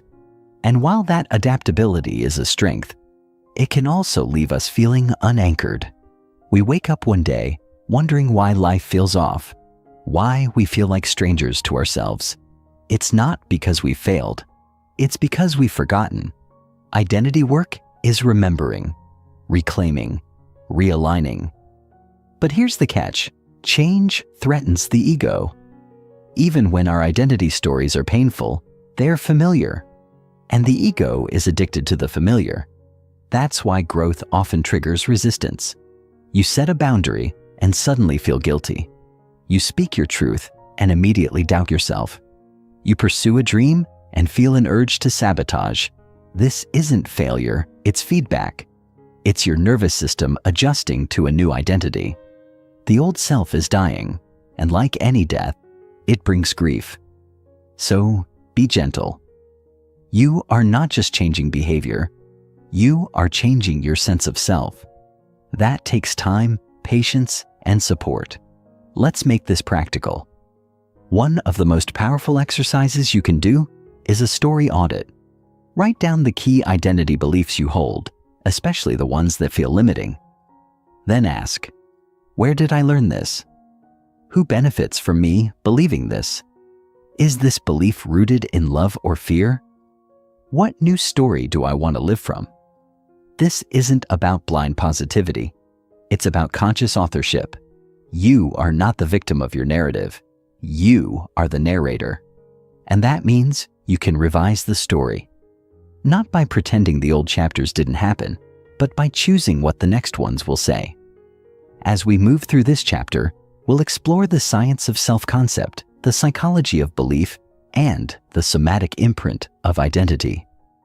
You'll learn how trauma shapes identity, how to use language to reframe your sense of self, and how to align your daily habits with your desired identity. We'll look at the gap between who you've been and who you're becoming, and how to bridge it without losing yourself. Because real transformation isn't about abandoning your past. It's about integrating it so powerfully that it no longer controls you. I want to end this part with a reminder. You are not stuck. You're just rehearsing an old role. And the script? It's editable. You don't have to wait for permission to change the story. You just have to believe that you are worth a new one. And let me say this, with all the certainty I can offer, you are. Chapter 9. Emotional Agility, Mastering the Flow of Inner Experience. Why emotional agility is more powerful than emotional control. There's a common idea out there that the people who thrive the most are the ones who stay calm, rise above their emotions, or don't let their feelings get in the way. You hear it in passing all the time. Don't be so emotional. You've got to toughen up. Just think positive. But here's the truth. No one says out loud, being told to suppress your emotions doesn't make you strong. It makes you disconnected. It makes you lose touch with a deep inner compass that was built into your body for a reason. Emotional agility is not about avoiding difficult emotions. It's not about stuffing them down or pretending you're fine when you're crumbling inside. It's about learning to move with your emotions, not against them. Like a skilled surfer who doesn't fight the wave, but reads it, rides it, and lets it guide the journey. That's what we're building here. Not stoicism in the face of pain, but flexibility in the face of complexity. Because life is complex, and emotional suppression isn't resilience, it's avoidance in disguise. So what is emotional agility really? At its core, it's the ability to navigate your inner world with clarity, curiosity, and compassion. It's knowing how to recognize your feelings, understand their roots, hold space for them without judgment, and respond intentionally rather than react automatically. This isn't some abstract concept. It's a skill set, one that can be learned, practiced, and refined. And the reason it's so powerful is because your emotions are not enemies to be silenced. They are messengers. They carry information. They reveal needs. They point to boundaries, values, wounds, and desires. When you shut them down, you lose access to your deepest intelligence. But when you learn to engage with them, honestly, openly, you begin to access a level of self-trust that cannot be shaken by external chaos. Let me be clear, emotional agility doesn't mean you feel happy all the time. In fact, it requires you to let go of the expectation that happiness is the goal. The truth is, emotions are not problems to be solved. They are experiences to be felt. When we stop treating sadness, anger, fear, or anxiety as indicators of failure, and instead start viewing them as part of being fully alive, something begins to shift. Suddenly, you're no longer afraid of your own inner weather. You know the storm will come, and you know you have the capacity to walk through it. You don't have to brace, shut down, or explode. You learn to breathe through it, to listen to it, to choose how to respond. That's emotional agility. It's not about control. It's about connection to yourself, to your truth, to what actually matters. Let's take a closer look at how this actually plays out in real life. Imagine you're feeling anxious before a big conversation. Maybe your stomach is tight, your chest heavy. If you've been trained, like most of us, to view anxiety as weakness, your first instinct might be to ignore it, rationalize it, or shame yourself for not being more confident. But emotional agility invites a different response. Instead of pushing it away, you pause, you notice, I feel anxious right now. You name it, not to label yourself, but to bring awareness. Then you get curious. What is this anxiety trying to tell me? Is it fear of rejection? A desire to be understood? A need for safety? Already, you're shifting from judgment to inquiry, from reflex to choice, and from that place you can decide, do I need to ground myself? Do I need support? Do I need to clarify my thoughts before I speak? Now you're responding with wisdom, not reacting from fear. That's the essence of this practice. You don't bypass the emotion. You work with it. You listen, learn, and move forward in alignment. Here's something else most people don't realize. The most damaging thing isn't the emotion itself. It's the resistance to the emotion. When you suppress anger, it doesn't go away. It festers. It leaks out in passive aggression, resentment, self-sabotage. When you avoid grief, it doesn't heal. It hardens into numbness or bitterness. And when you run from fear, it only grows louder in the background. Emotional agility isn't about fixing your feelings. It's about making space for them, letting them pass through you instead of trapping them inside you. This space, this capacity to feel without being overwhelmed, is what creates internal safety. And once you have that, you become unshakable. Not because life gets easier, but because you trust your ability to meet it. Moment by moment, emotion by emotion. So where do we start? The first step is awareness, learning to recognize your emotional landscape as it unfolds. This might sound simple, but in a world that constantly tells us to push through, numb out, or stay positive, awareness is radical. It requires slowing down, tuning in, and listening to the body. Emotions often show up as sensations long before they become conscious thoughts. A lump in the throat, a tight jaw, a rush of heat, a sinking belly. Your body is speaking. Can you hear it? The second step is naming, putting words to the feeling. Not just bad or fine, but specific language: disappointment, jealousy, longing, grief, hope. Research shows that naming emotions with precision increases emotional regulation. When you name it, you frame it. You bring it into the light where it can be understood, instead of letting it run your behavior from the shadows. After awareness and naming comes the most transformative part: curiosity. Instead of asking, how do I get rid of this feeling? Ask, what is this feeling here to teach me? Emotions are not random. They're signals. Anger often points to a violated boundary. Sadness signals loss or unmet needs. Anxiety might signal uncertainty, a lack of control, or unresolved fear. The more you understand the message, the less power the emotion has over you. You move from being in the emotion to being with it. This slight shift in relationship changes everything. You're no longer drowning. You're observing, engaging, learning. And this builds the final step, choice. You get to decide what happens next, not based on compulsion, but intention. Do I need to speak, rest, cry, set a limit, express myself? Emotional agility doesn't eliminate discomfort, but it gives you agency within it. And agency, more than anything else, is what makes us feel free. Let's talk briefly about why this matters so much for growth. You cannot evolve beyond the level of emotional maturity you've developed. You might gain knowledge, skills, or success, but if you haven't learned how to sit with your own discomfort, your growth will always hit a ceiling. You'll avoid the hard conversations. You'll back out of the opportunities that stretch you. You'll repeat the same patterns in relationships, business, and life, because underneath it all, you'll still be trying to avoid certain feelings. Real change requires emotional capacity. It asks, can you sit with discomfort long enough to choose differently? Can you hold space for uncertainty, vulnerability, or fear without defaulting to old habits? Can you stay open-hearted in the face of disappointment or rejection? These aren't easy questions, but answering them honestly is the path to true empowerment. One final truth.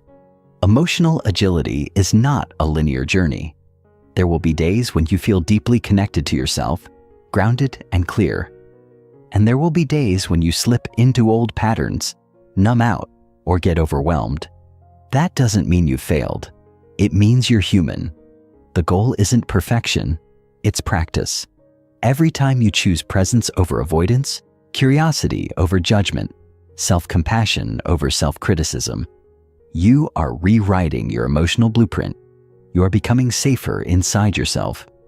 And that, more than anything else, is what allows real change to take root. Chapter 10. The power of identity. Who you believe you are shapes everything. Identity is the invisible force guiding your every choice. There's a quiet power at work in your life that shapes how you think, act, respond, and even dream. It's not your intelligence, not your environment, not your willpower. It's something far more subtle, something so embedded in you that you rarely stop to question it. Your identity. The beliefs you hold about who you are, what you deserve, and what's possible for you are not passive background noise. They are the invisible architects of your daily experience. If you believe you are someone who always messes up, your actions will unconsciously reinforce that. If you see yourself as resilient, you will rise again and again, no matter how many times life knocks you down. We don't act in alignment with who we want to be. We act in alignment with who we believe we are, and that distinction changes everything. This is why most transformation efforts fail. People try to change their behaviors, but not the beliefs that drive those behaviors. They try to adopt new habits, but keep the same old identity that says, I'm lazy, I'm broken, I'm not disciplined, I never follow through. And inevitably, the old identity wins. Because here's the truth. Your subconscious mind is wired to stay congruent with your self-image. When your actions contradict your identity, your brain will sabotage the actions to restore balance. That's why someone who loses weight, but still sees themselves as the overweight one, often regains it. Or why someone who starts a business while still believing, I'm not a leader, will unconsciously hold themselves back. The subconscious is always working to prove your self-perception right. That's not weakness, it's wiring. But the good news is, identity is not fixed. It can be examined, it can be reshaped, it can evolve. And when it does, every other area of your life shifts with it. Let's make this practical. Take a moment to think about a change you've been trying to make. Maybe it's waking up earlier, eating healthier, being more assertive, starting a creative project, or stepping into leadership. Ask yourself, what kind of person do I believe I need to be to do this consistently? And more importantly, Do I currently see myself as that kind of person? If the answer is no, you're not lacking discipline. You're experiencing an identity gap. And until that gap is closed, you'll feel stuck. But once you begin to align your internal self-image with the change you want, you'll notice something almost magical. Resistance starts to dissolve. The habit isn't just something you're trying to do. It becomes an expression of who you are. That shift from effort to embodiment is the difference between temporary change and permanent transformation. Here's something most people miss. Your identity is not a truth. It's a story. A collection of beliefs you've picked up through experience, repetition, culture, and conditioning. Maybe you were told as a child that you were too sensitive, and now you see your empathy as a flaw rather than a gift. Maybe you failed once and internalized the idea that you're not capable. Maybe someone left and you decided you're not lovable. These beliefs get reinforced over time, becoming part of your narrative. But that narrative is not your destiny. It can be rewritten. The moment you realize that who you think you are is just a story, not a fact, you begin to reclaim your power. You begin to ask, what story have I been living in? And what story do I want to write next? Let's take a closer look at how identities are formed. Most often, they are built through three mechanisms: repetition, emotion, and labels. Repetition creates reinforcement. If you keep hearing or telling yourself that you're bad with money, can't stay focused, or aren't creative, those thoughts become grooves in the brain. The more you repeat them, the deeper they go. Emotion adds weight. An identity formed during a painful or impactful moment tends to carry more influence. If you were humiliated in school, for example, you might carry a not smart enough identity for years. And labels, especially those given by others, can stick hard. The quiet one, the troublemaker, the people pleaser. The mind clings to these as shortcuts to understanding itself. But shortcuts are not always accurate. They're often rooted in a single moment, rather than the full truth of who you are. And when we begin to question these inherited labels, we start to discover the real self that's been buried underneath.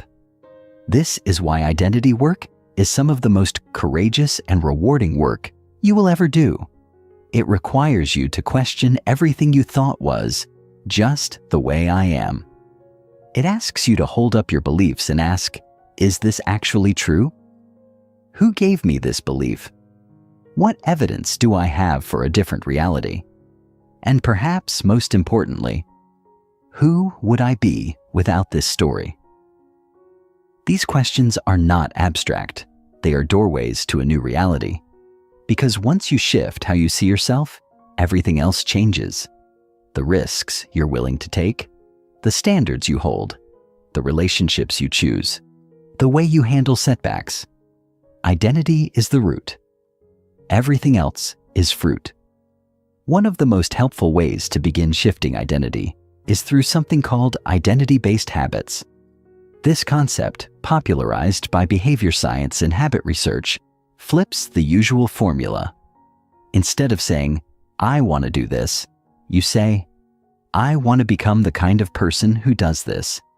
For example, instead of, I want to write a book, you say, I'm becoming the kind of person who writes consistently. Instead of, I want to eat better, you say, I'm someone who respects my body through nourishing choices. This small linguistic change makes a big psychological difference. You're not just trying on a behavior, you're stepping into a new self-concept. And the more you reinforce that concept through small, consistent actions, the more it becomes real. Identity is not changed by willpower alone. It is changed through evidence, stacked day by day until the new story becomes undeniable. There's also a powerful emotional component to identity change: grief. As strange as it sounds, letting go of an old identity, even a painful one, can bring up sadness, resistance, or fear. That identity, however limiting, felt familiar. It kept you safe in certain ways. It shaped your world, and stepping away from it means stepping into uncertainty. That's why so many people unconsciously sabotage their growth. Not because they don't want to change, but because part of them is still grieving who they used to be. If that's you, I want you to know, it's okay to feel that grief. It's okay to honor the version of you that helped you survive. You don't have to shame that self to outgrow it. You can say, thank you, and still move forward. Growth doesn't mean disowning your past. It means integrating it, learning from it, and choosing differently now. As we move forward in this chapter, we're going to dive deeper into the architecture of identity. We'll explore how to identify limiting beliefs, how to reprogram your inner narrative, and how to build evidence for the version of you that's been waiting to emerge. But for now, I want to leave you with this. The most powerful change you can ever make is to shift the way you see yourself, not just on the surface, but at the core. Because when your identity evolves, your choices shift. Your behaviors align. Your environment adapts. Your life transforms. And that change isn't something you force. It's something you become. You are not your past. You are not your mistakes. You are not the story others told about you. You are a living, breathing work of art, capable of change, worthy of growth, and equipped with everything you need to become the next version of yourself. This isn't about becoming someone else. It's about remembering who you've always been. Beneath the fear, beneath the conditioning, beneath the self-doubt, the truth of you is not something you need to find. It's something you're returning to, step by step, layer by layer, moment by moment, and this is just the beginning. Chapter 11, The Emotional Mind, Understanding and Reclaiming Your Inner Landscape. Emotions aren't the enemy. They're the message we are, all of us, emotional creatures first and rational thinkers second, despite what the world might have led us to believe. Emotions are not weaknesses to be overcome or noise to be tuned out. They are signals, vital, intricate signals, designed to help us navigate life with meaning and depth. Every feeling you've ever had, from the soaring joy of unexpected kindness to the quiet ache of loneliness, is part of your internal compass. Yet we live in a world that often tells us to suppress those signals. Don't cry. Toughen up. Be positive. We're trained to perform emotional perfection while ignoring the truth pulsing inside us. And in that suppression, we lose connection to our most authentic selves. The first step to reclaiming your inner world is simple but revolutionary. Stop trying to control your emotions. Start listening to them, really listening, because emotions, when honored, become our greatest teachers. Think about the last time you felt overwhelmed. Maybe you were anxious about a decision, angry at someone close, or silently swimming through sadness you couldn't explain. In that moment, did you pause to ask what that emotion was trying to reveal? Or did you push it down, distract yourself, try to move on before the feeling had a chance to finish speaking? Most of us are taught to treat emotions like obstacles, things that get in the way of logic or productivity. But emotions are not in the way. They are the way. Every emotion contains information. Fear often tells us where we feel vulnerable.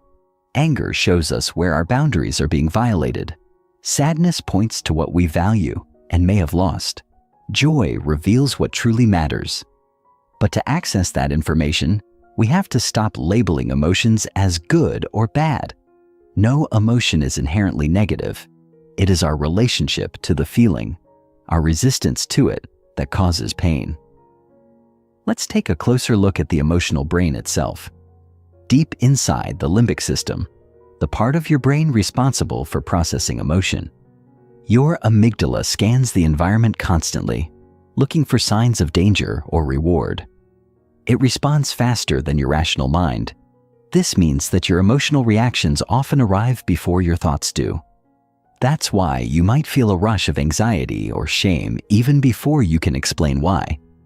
The brain is wired to prioritize emotion Because evolutionarily, emotions kept us alive.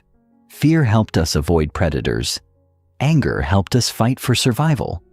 Love helped us form bonds that protected us. These ancient mechanisms still operate in the modern world, even if the dangers are now social, emotional, or psychological, rather than physical. Understanding this helps us take our emotional responses less personally. You're not broken for feeling deeply. You're beautifully human. But there's something even more important to understand about emotional wiring. Your brain doesn't just respond to the outside world. It responds to the story you tell about the world. That story is often rooted in your past. For example, if you were criticized as a child for speaking up, your adult brain might associate assertiveness with danger. So now, every time you try to express yourself, you feel an inexplicable wave of anxiety. It's not because there's real danger in the present moment. It's because your emotional mind is still reacting to old programming. This is why emotional healing is less about getting over the past and more about updating your internal story. You have to show your nervous system that the present is safe, that who you are now can hold space for the pain you felt then. This is where self-awareness becomes powerful, because the moment you can witness your emotional patterns without judgment, you begin to change them. One of the greatest myths in personal development is that emotional mastery means not feeling or staying calm all the time. That's not mastery, that's suppression. True emotional mastery is the ability to feel fully without being consumed. It's the capacity to sit with discomfort, trace it back to its roots, and respond with care rather than reactivity. That kind of mastery begins with curiosity. Next time a difficult emotion rises, shame, rage, jealousy, grief, don't push it away. Ask it what it needs. Ask what it's trying to protect. Emotions are not here to punish you. They are here to guide you. And more often than not, they are asking for something simple: to be seen, heard, and integrated. The moment you stop fighting your emotions and start forming a relationship with them, your inner landscape begins to shift. You move from chaos to clarity, from confusion to coherence. Let's break down what that relationship can look like, practically speaking. First, you need to create space for emotional presence. That means moments in your day where you're not distracting yourself, numbing out, or staying hyper busy to avoid what you feel. This might look like a quiet morning ritual, a journal check-in, a walk without your phone, whatever allows you to hear yourself. In those moments, tune in. Ask, what's alive in me right now? Don't try to fix it. Just name it. I feel overwhelmed. I feel disconnected. I feel quietly hopeful. Naming the emotion is a powerful act. Neuroscience shows that labeling a feeling reduces the intensity of the emotion in the brain. This process, sometimes called affect labeling, helps shift activity from the emotional centers to the logical ones. In short, naming your feelings helps you move through them rather than be ruled by them. But emotional fluency isn't just about self-awareness. It's about emotional responsibility. That means learning to hold your emotions without making them someone else's problem. It's the difference between owning your anger and projecting it, between sharing your sadness and manipulating with it. Emotional responsibility is the foundation of emotional trust. When you learn to sit with your feelings and express them in a grounded, non-blaming way, your relationships change. People begin to feel safer with you. You begin to feel safer with yourself. And this creates space for deeper connection, both inwardly and outwardly. It's not that the emotions go away. It's that they no longer control you. You move from emotional reactivity to emotional agency. There's something else we need to talk about here: emotional layering. Often, the emotion we think we're feeling is just the top layer. Underneath anger, there may be hurt. Beneath hurt, fear. Beneath fear, a longing for connection. If you don't slow down enough to unpack these layers, you'll keep reacting to the surface while missing the root. That's why deep emotional work often involves slowing down, sitting with a feeling long enough to ask, what else is here? This is not easy. It requires patience, gentleness, and often support. But the insights that emerge from this kind of inquiry are life-changing. You begin to see patterns, old wounds replaying themselves in new situations. And once you see the pattern, you can interrupt it.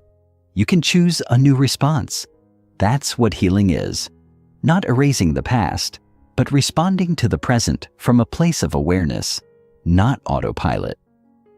Let's pause and acknowledge something important. Doing this work takes immense courage. To face your inner world with honesty is one of the bravest acts you can undertake. It means admitting that you're carrying things you didn't choose, that some of your coping mechanisms were once survival strategies, that parts of you are still hurting. But here's the good news. The very fact that you are willing to look inward means healing is already underway. The willingness to feel is the beginning of freedom. So if you're here, reading this, taking these words to heart, know this: you are already doing the work. You are already on the path. In the parts to come, we'll dive deeper into emotional intelligence, exploring tools for regulation, inner child healing, boundary work, and how to create emotional safety, both internally and in relationships. But for now, let this be your first invitation to see your emotions not as problems to be solved, but as guides to be honored. There is wisdom in your sadness. There is strength in your anger. There is truth in your fear. And when you learn to hold those emotions with tenderness and presence, you reclaim a part of yourself that's been waiting, sometimes for years, to be heard. This is where true growth begins, not in denying your emotions, but in learning their language, in welcoming them like old friends who have something important to say. You don't need to have it all figured out. You just need to start listening. Chapter 12. The Identity Shift. Becoming who you're meant to be. You are not who you were told you were. There comes a moment in every life when the reflection in the mirror no longer matches the identity you've been carrying. It might hit you softly, like a quiet unease in the pit of your stomach when you repeat an old pattern you know no longer serves you. Or it might come crashing through, like a moment of heartbreak, failure, or radical awakening that shakes everything loose. Either way, that moment is sacred. It's not a sign that you're lost.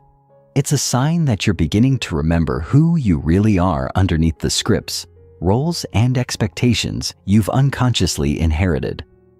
The truth is, most of us never chose our original identity. It was handed to us. As children, we absorb the narratives, labels, and emotional atmospheres of the environments we grow up in. You're shy. You're difficult. You're the smart one. You're too sensitive.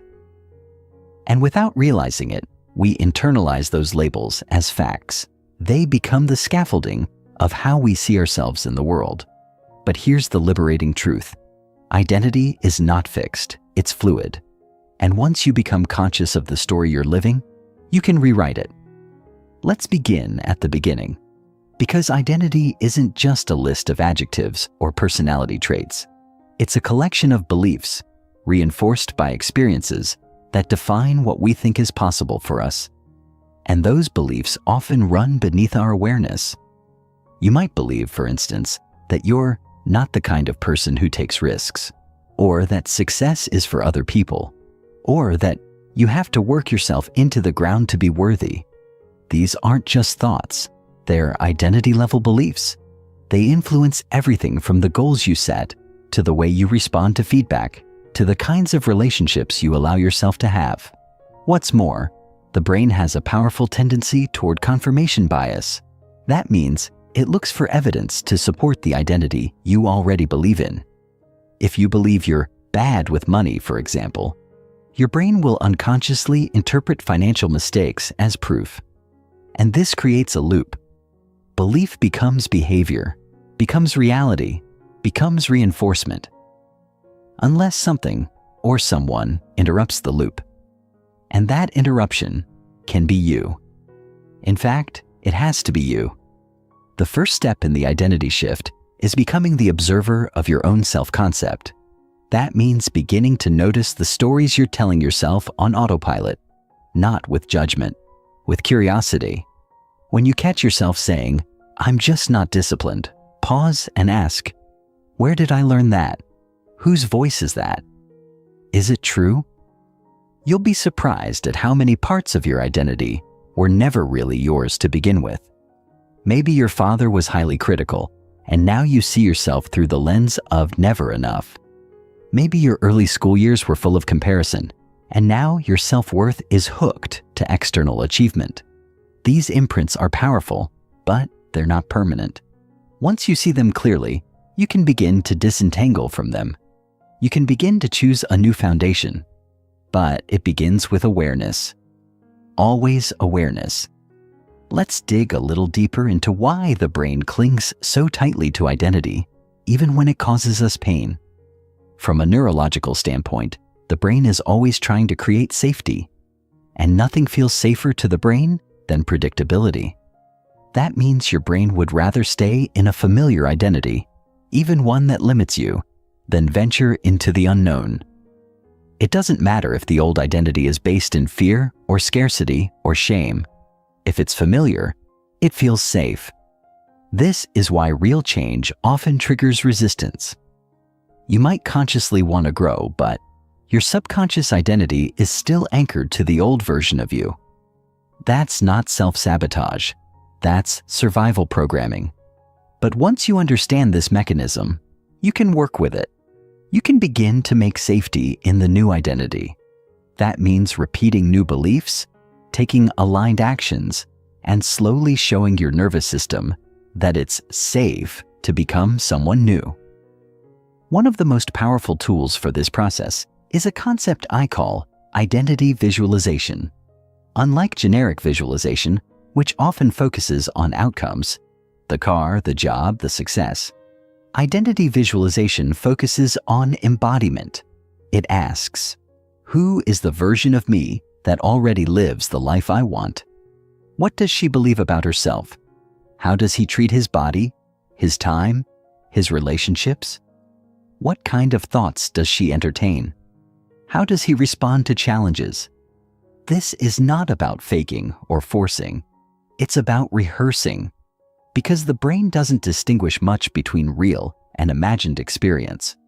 When you repeatedly visualize yourself being the future version of you, not just having what you want, but being who you need to become to have it, you start to rewire the neural pathways associated with that identity. And slowly, your outer life starts to catch up to your inner rehearsal. Now, here's something most people don't talk about. Becoming a new version of yourself often involves grieving the old one. That's right, grief. Because even if your old identity was painful, it was familiar. It might have helped you survive. Maybe it protected you from rejection by keeping you small. Maybe it earned love through perfectionism. Maybe it created control in a chaotic world. And when you begin to let go of that identity, part of you will feel unmoored. That's normal. That's sacred. Grieve it. Honor it. Say thank you. And then gently release it. You are not abandoning who you were. You are evolving beyond it. You are allowed to outgrow your coping mechanisms. You're allowed to outgrow your old labels. You're allowed to become more than what others expected of you. Let's talk now about micro-alignments, tiny, consistent shifts that create massive identity change over time. Most people try to change their lives by changing their behavior directly. I'm going to wake up at 5 a.m., work out every day, meditate, and eat clean. But if those behaviors don't match your underlying identity, if you still see yourself as someone who lacks discipline, they won't stick. Instead, the most sustainable transformation happens when you align your actions with your new identity, not the other way around. That means starting small. If your new identity is, I am someone who respects my body. Maybe your first microalignment is drinking a glass of water every morning. If your new identity is, I am someone who speaks my truth, maybe your first microalignment is sending one honest message today. These small actions signal to your brain, this is who I am now. And when repeated, they become part of your self-concept. Over time, identity drives behavior, not through force, but through congruence. And here's the most beautiful part. When you shift your identity, you don't just change your life. You give others permission to do the same. Human beings are wired for resonance. When you embody a new level of truth, wholeness, and alignment, the people around you feel it. Your courage to break out of old stories creates space for others to question theirs. Your willingness to live authentically becomes a mirror of possibility. This is not about being perfect. It's about being real. Real with your process, real with your struggles, real with your desire to become more. Because the world doesn't need more polished performances. It needs more people who are living from the inside out. So, here's where we begin. Not with goals or strategies or productivity hacks. We begin with a question that will follow us through the rest of this chapter and perhaps through the rest of your life. Who are you becoming? Not who were you told to be, not who you've always been, not who others expect, but you, the version that your soul keeps whispering about in quiet moments, the version that feels truer, freer, fuller, the version you haven't fully met yet, but you're beginning to sense. That version of you is not a fantasy. It's a memory of your future, and the shift begins now. Chapter 13, Embracing Vulnerability, the Courage to be Seen. The armor we wear, the truth we hide. If you're reading this and you've ever felt the pressure to keep it together, to put on a smile when your world is falling apart, to pretend you're fine when you're not, then you already know what it means to live behind emotional armor. Maybe your armor was built out of necessity. Maybe life didn't offer you safe spaces to fall apart, to be held without judgment, to show your messiness without fear of rejection.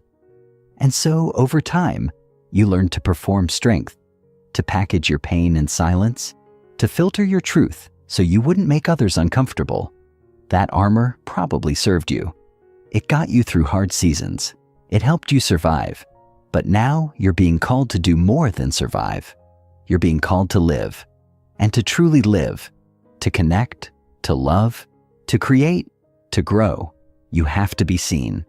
Not the polished version of you, the real you. And that starts with vulnerability.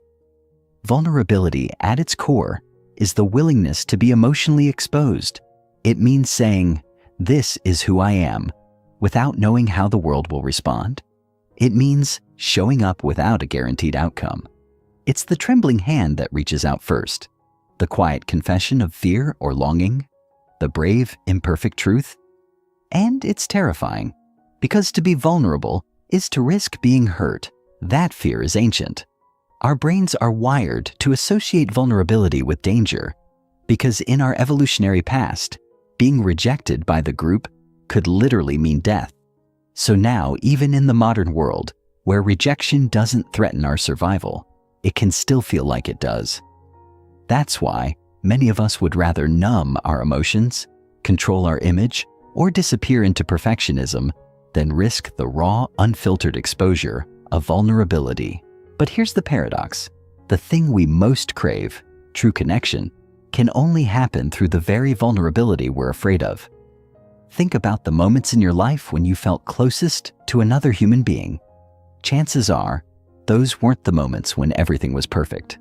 They were probably the moments when you or someone else let the mask drop. When someone said, I'm scared, or I don't know what I'm doing, or I need help. Those moments don't push us apart, they pull us together. Why? Because they remind us we're not alone. We recognize ourselves in each other's imperfections. We feel less isolated in our own. And in that recognition, healing happens. Not just emotionally, but physiologically. Research shows that vulnerability builds trust, releases oxytocin, the bonding hormone, and even lowers cortisol levels. It's not just spiritual, it's biological. We are literally wired to connect through authenticity. And yet, we resist it because it asks so much of us. To understand vulnerability, we have to understand the stories we tell ourselves about what it means to be strong. Most of us grew up with distorted definitions of strength. We were told that strength looks like never crying, never needing, never breaking. We were told that strength is stoicism, silence, independence at all costs.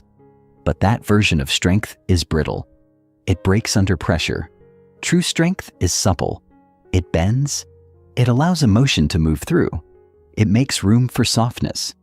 And the truth is, it takes far more courage to say, "I'm struggling," than it does to pretend everything's fine. Pretending is easy. Honesty is hard. But it's also liberating. When you stop performing for approval, you free yourself to be loved for who you actually are, not who you're pretending to be. And that, right there, is what we're all really longing for. So how do we begin? How do we move from guardedness to openness, from curated image to authentic self? It starts with self-compassion. You cannot offer vulnerability to the world if you are cruel to yourself. Because if your internal world is full of judgment, you're too much, you're not enough, you should be past this. Then you'll never feel safe enough to be seen. Self-compassion creates the foundation. It sounds like this. It's okay to feel this. It makes sense that this is hard. You're allowed to not have it all figured out. These aren't fluffy affirmations. They're survival tools. They're the emotional scaffolding that lets you lower your guard. The more gentle you are with yourself, the more courageous you can be with others. Vulnerability doesn't start in a conversation. It starts in the relationship you have with your own heart. Now, it's important to say this clearly. Vulnerability is not oversharing. It's not dumping your pain on people who haven't earned your trust. It's not bleeding on those who didn't cut you. Vulnerability is a discerned risk. It's rooted in emotional maturity. You don't have to tell everyone everything. You have the right to protect your privacy. What you're being invited into isn't exposure. It's honesty. It's the willingness to stop pretending, to stop hiding your humanity in order to be palatable. Vulnerability is saying, "Here's what's real for me," even if your voice shakes, especially if it shakes. It's the quiet rebellion against a world obsessed with image. It's the slow, sacred return to truth. Let's explore what vulnerability looks like in everyday life, because it's not always a dramatic heart-to-heart or a tearful breakdown. Sometimes, vulnerability is simply asking for help when you're overwhelmed. It's telling a friend, "I'm not okay." It's saying, "I love you" first. It's admitting you don't know what you're doing. It's apologizing sincerely. It's showing your art, your writing, your voice, knowing not everyone will like it. It's telling the truth in a relationship instead of saying what's expected. It's showing up to therapy. It's crying in front of someone. It's sharing your dreams. Vulnerability isn't rare. It's everywhere. But we only notice it when we stop running from discomfort. And discomfort will come. Vulnerability doesn't guarantee connection. Sometimes it will be met with misunderstanding, dismissal, or even rejection. That's painful. But here's the thing. You cannot control other people's responses. You can only control your willingness to show up with integrity. And every time you do, even if it's met with silence or judgment, you strengthen your relationship with yourself. You build self-trust. You send the message to your own heart. I'm not abandoning you. That matters, because the goal isn't to be accepted by everyone. The goal is to live in alignment with your truth. When you do that, rejection stops feeling like annihilation. it just becomes redirection. One of the greatest barriers to vulnerability is shame. Shame tells us we're unworthy of love. It says, if people really saw this part of you, they'd leave. Shame thrives in secrecy, but the moment we speak it, it loses power. That's why vulnerability is the antidote to shame.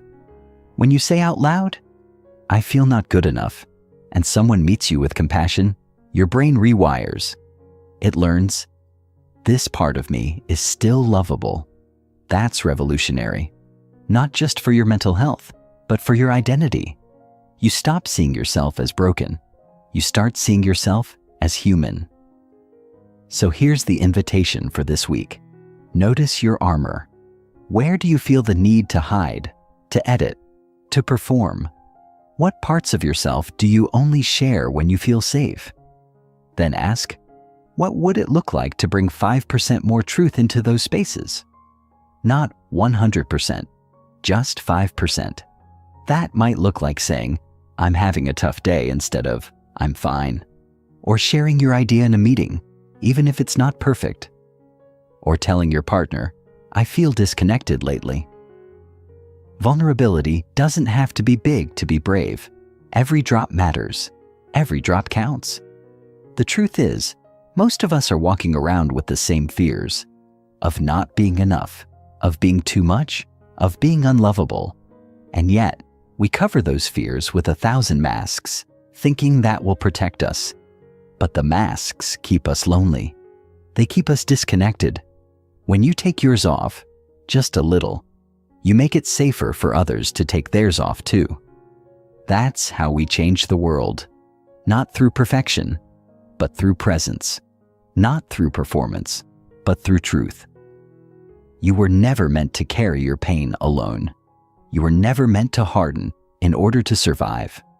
There is a softness in you that is sacred, a tenderness that is not weakness, but wisdom. The more you honor it, the more whole you become. And in that wholeness, you find a kind of freedom that can never be taken away. Chapter 14. Creating a life of meaning, defining what truly matters. The quiet ache for more. There's a strange moment that often arrives in the midst of growth, and it doesn't look the way most people expect. You've been doing the work, healing old wounds, setting boundaries, creating habits, stepping into courage. And by all external measures, you're doing better than ever.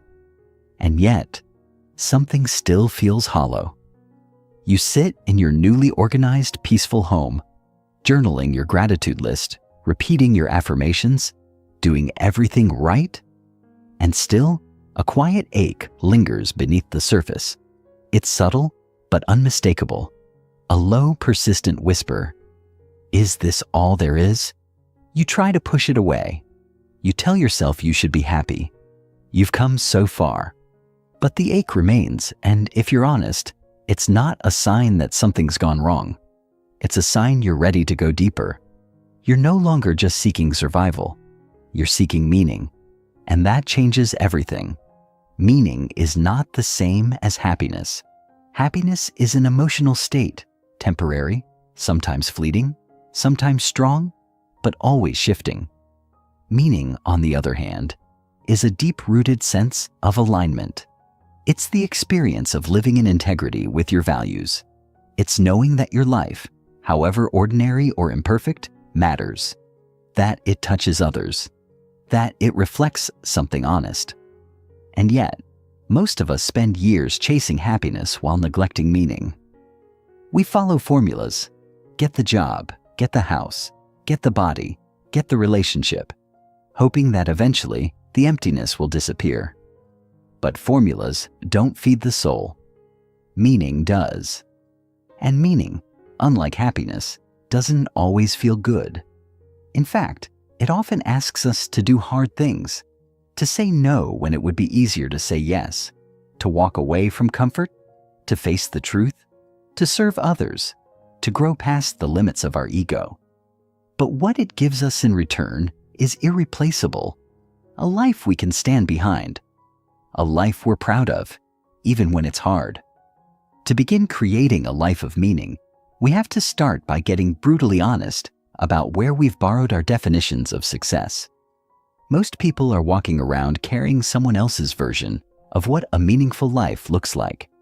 Maybe you inherited it from your parents, who taught you that security was the ultimate goal, or from culture, which told you that achievement equals worth, or from social media, which sells a curated dream in perfectly filtered photos.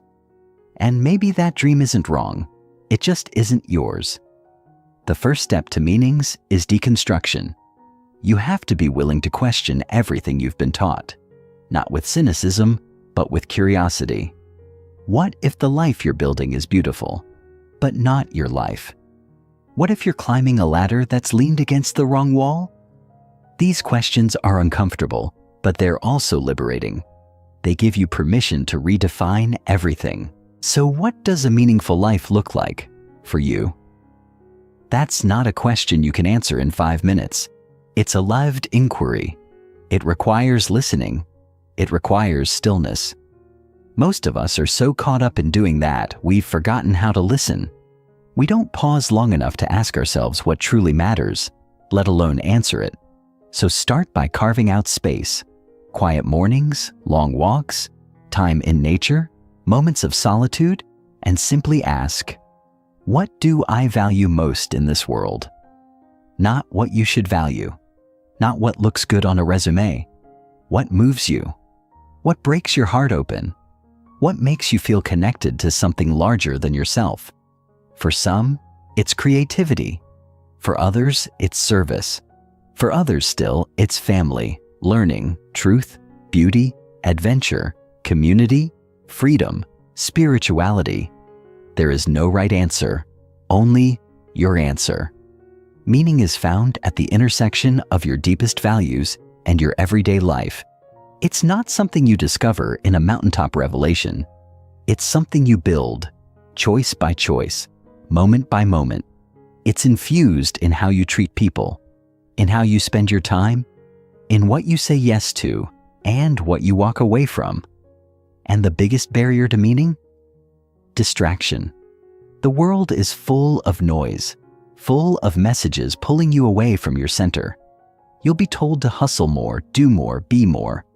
But the meaningful life often asks the opposite. It asks you to slow down, to be present, to say no, to let go of things that don't align even if they look good from the outside. That's the paradox of growth. The more intentional you become, the more you'll disappoint others, and the more at peace you'll feel within yourself. Of course, creating a life of meaning is not a one-time decision. It's a lifelong practice. You'll be tempted again and again to drift, to conform, to numb, and you'll have to return again and again to your values, to your why. That's why rituals matter. Reflection matters. Checking in with yourself matters. Because the moment you stop asking, does this still feel true? Is the moment you start living on autopilot. Meaning requires maintenance. It asks for your attention. But it's worth every bit of effort because it gives you something no achievement ever can. A sense of internal alignment. A feeling of rightness even in chaos. A quiet knowing that you're living in accordance with your soul. It's also worth saying that a meaningful life doesn't have to be flashy. In fact, some of the most meaningful lives are also the most ordinary. They're not lived on stages or in spotlights. They're lived in kitchens, in classrooms, in forests, in quiet acts of kindness. They're built in the way you care for your child, the way you listen to a friend, the way you keep showing up when it's hard. The ego wants significance. The soul wants meaning. Don't confuse the two. You don't need to be extraordinary to live a meaningful life. You just need to be real, to be present, to be aligned. That's enough. That's more than enough. If you're struggling to find meaning, it might be because you're disconnected from your story. Sometimes we can't access purpose because we haven't fully processed our past. We're still carrying shame, regret, grief, or guilt. We're stuck in loops of I should have or if only. But here's the truth. Your pain is part of your path. Your mistakes, your heartbreaks, your detours, they're not detours at all. They're part of what gives your life texture, empathy, wisdom. Meaning doesn't come from perfection. It comes from redemption. It comes from taking what you've lived through and using it to help, to heal, to create, to connect. You don't need to erase your past to find purpose. You need to integrate it. That's what wholeness is. Not a spotless story, but an honest one. There's one more piece we have to name here, and it's this. Meaning is deeply connected to contribution. Human beings are wired for impact. We want to matter, not just to ourselves, but to others. That doesn't mean you have to become a martyr or burn yourself out in service, but it does mean that part of your fulfillment will come from giving, from using your gifts to make the world a little better. Maybe that means mentoring someone. Maybe it means building something. Maybe it means raising a child, starting a business, writing a book, planting a garden, being a safe space for others. The how doesn't matter. The heart behind it does. When you align your life with something greater than yourself, your days stop feeling empty. They start feeling sacred. So here's the first step. Pause. Before you keep chasing the next goal, take a moment to ask, is this aligned with what matters most to me? If the answer is yes, keep going. If it's not, get curious. Don't judge yourself. Just explore. What would it look like to choose differently, even in small ways? What would it feel like to come home to your own values, your own rhythm, your own truth? Because that's what this is really about. Not just changing your mind, but shifting your entire orientation from outside in to inside out, from achievement to alignment, from survival to meaning, from noise to depth. Chapter 15, Becoming the Author of Your Life, Living from the Inside Out, Waking Up from the Script. There comes a moment in every journey of transformation where we begin to see, clearly and maybe for the first time, that we've been living by a script we didn't write. We've been acting out lines handed to us by other people, parents, teachers, partners, society. Some of those lines were meant to protect us. Others were rooted in fear, shame, control. Many were passed down unconsciously, generation after generation. And though we've tried to make the most of the role, tried to improvise and adapt, something never quite fit. Something inside us has always felt slightly off script, like we were born for a different story, one that hasn't been written yet, one that is waiting for our voice, our choices, our truth. This is the chapter where we claim that authorship, where we begin, truly and courageously, to write a life that reflects who we are, not who we've been told to be. It's a radical act, this waking up, because it means questioning everything you've taken as given. It means looking at your life, not with blame, but with honesty, and asking, where did this belief come from? Who taught me to think this way about myself? When did I first learn that I had to shrink to be loved, or strive to be worthy, or stay silent to be safe? These aren't easy questions. They're not meant to shame you. They're meant to free you. Because when we don't ask them, we live on autopilot.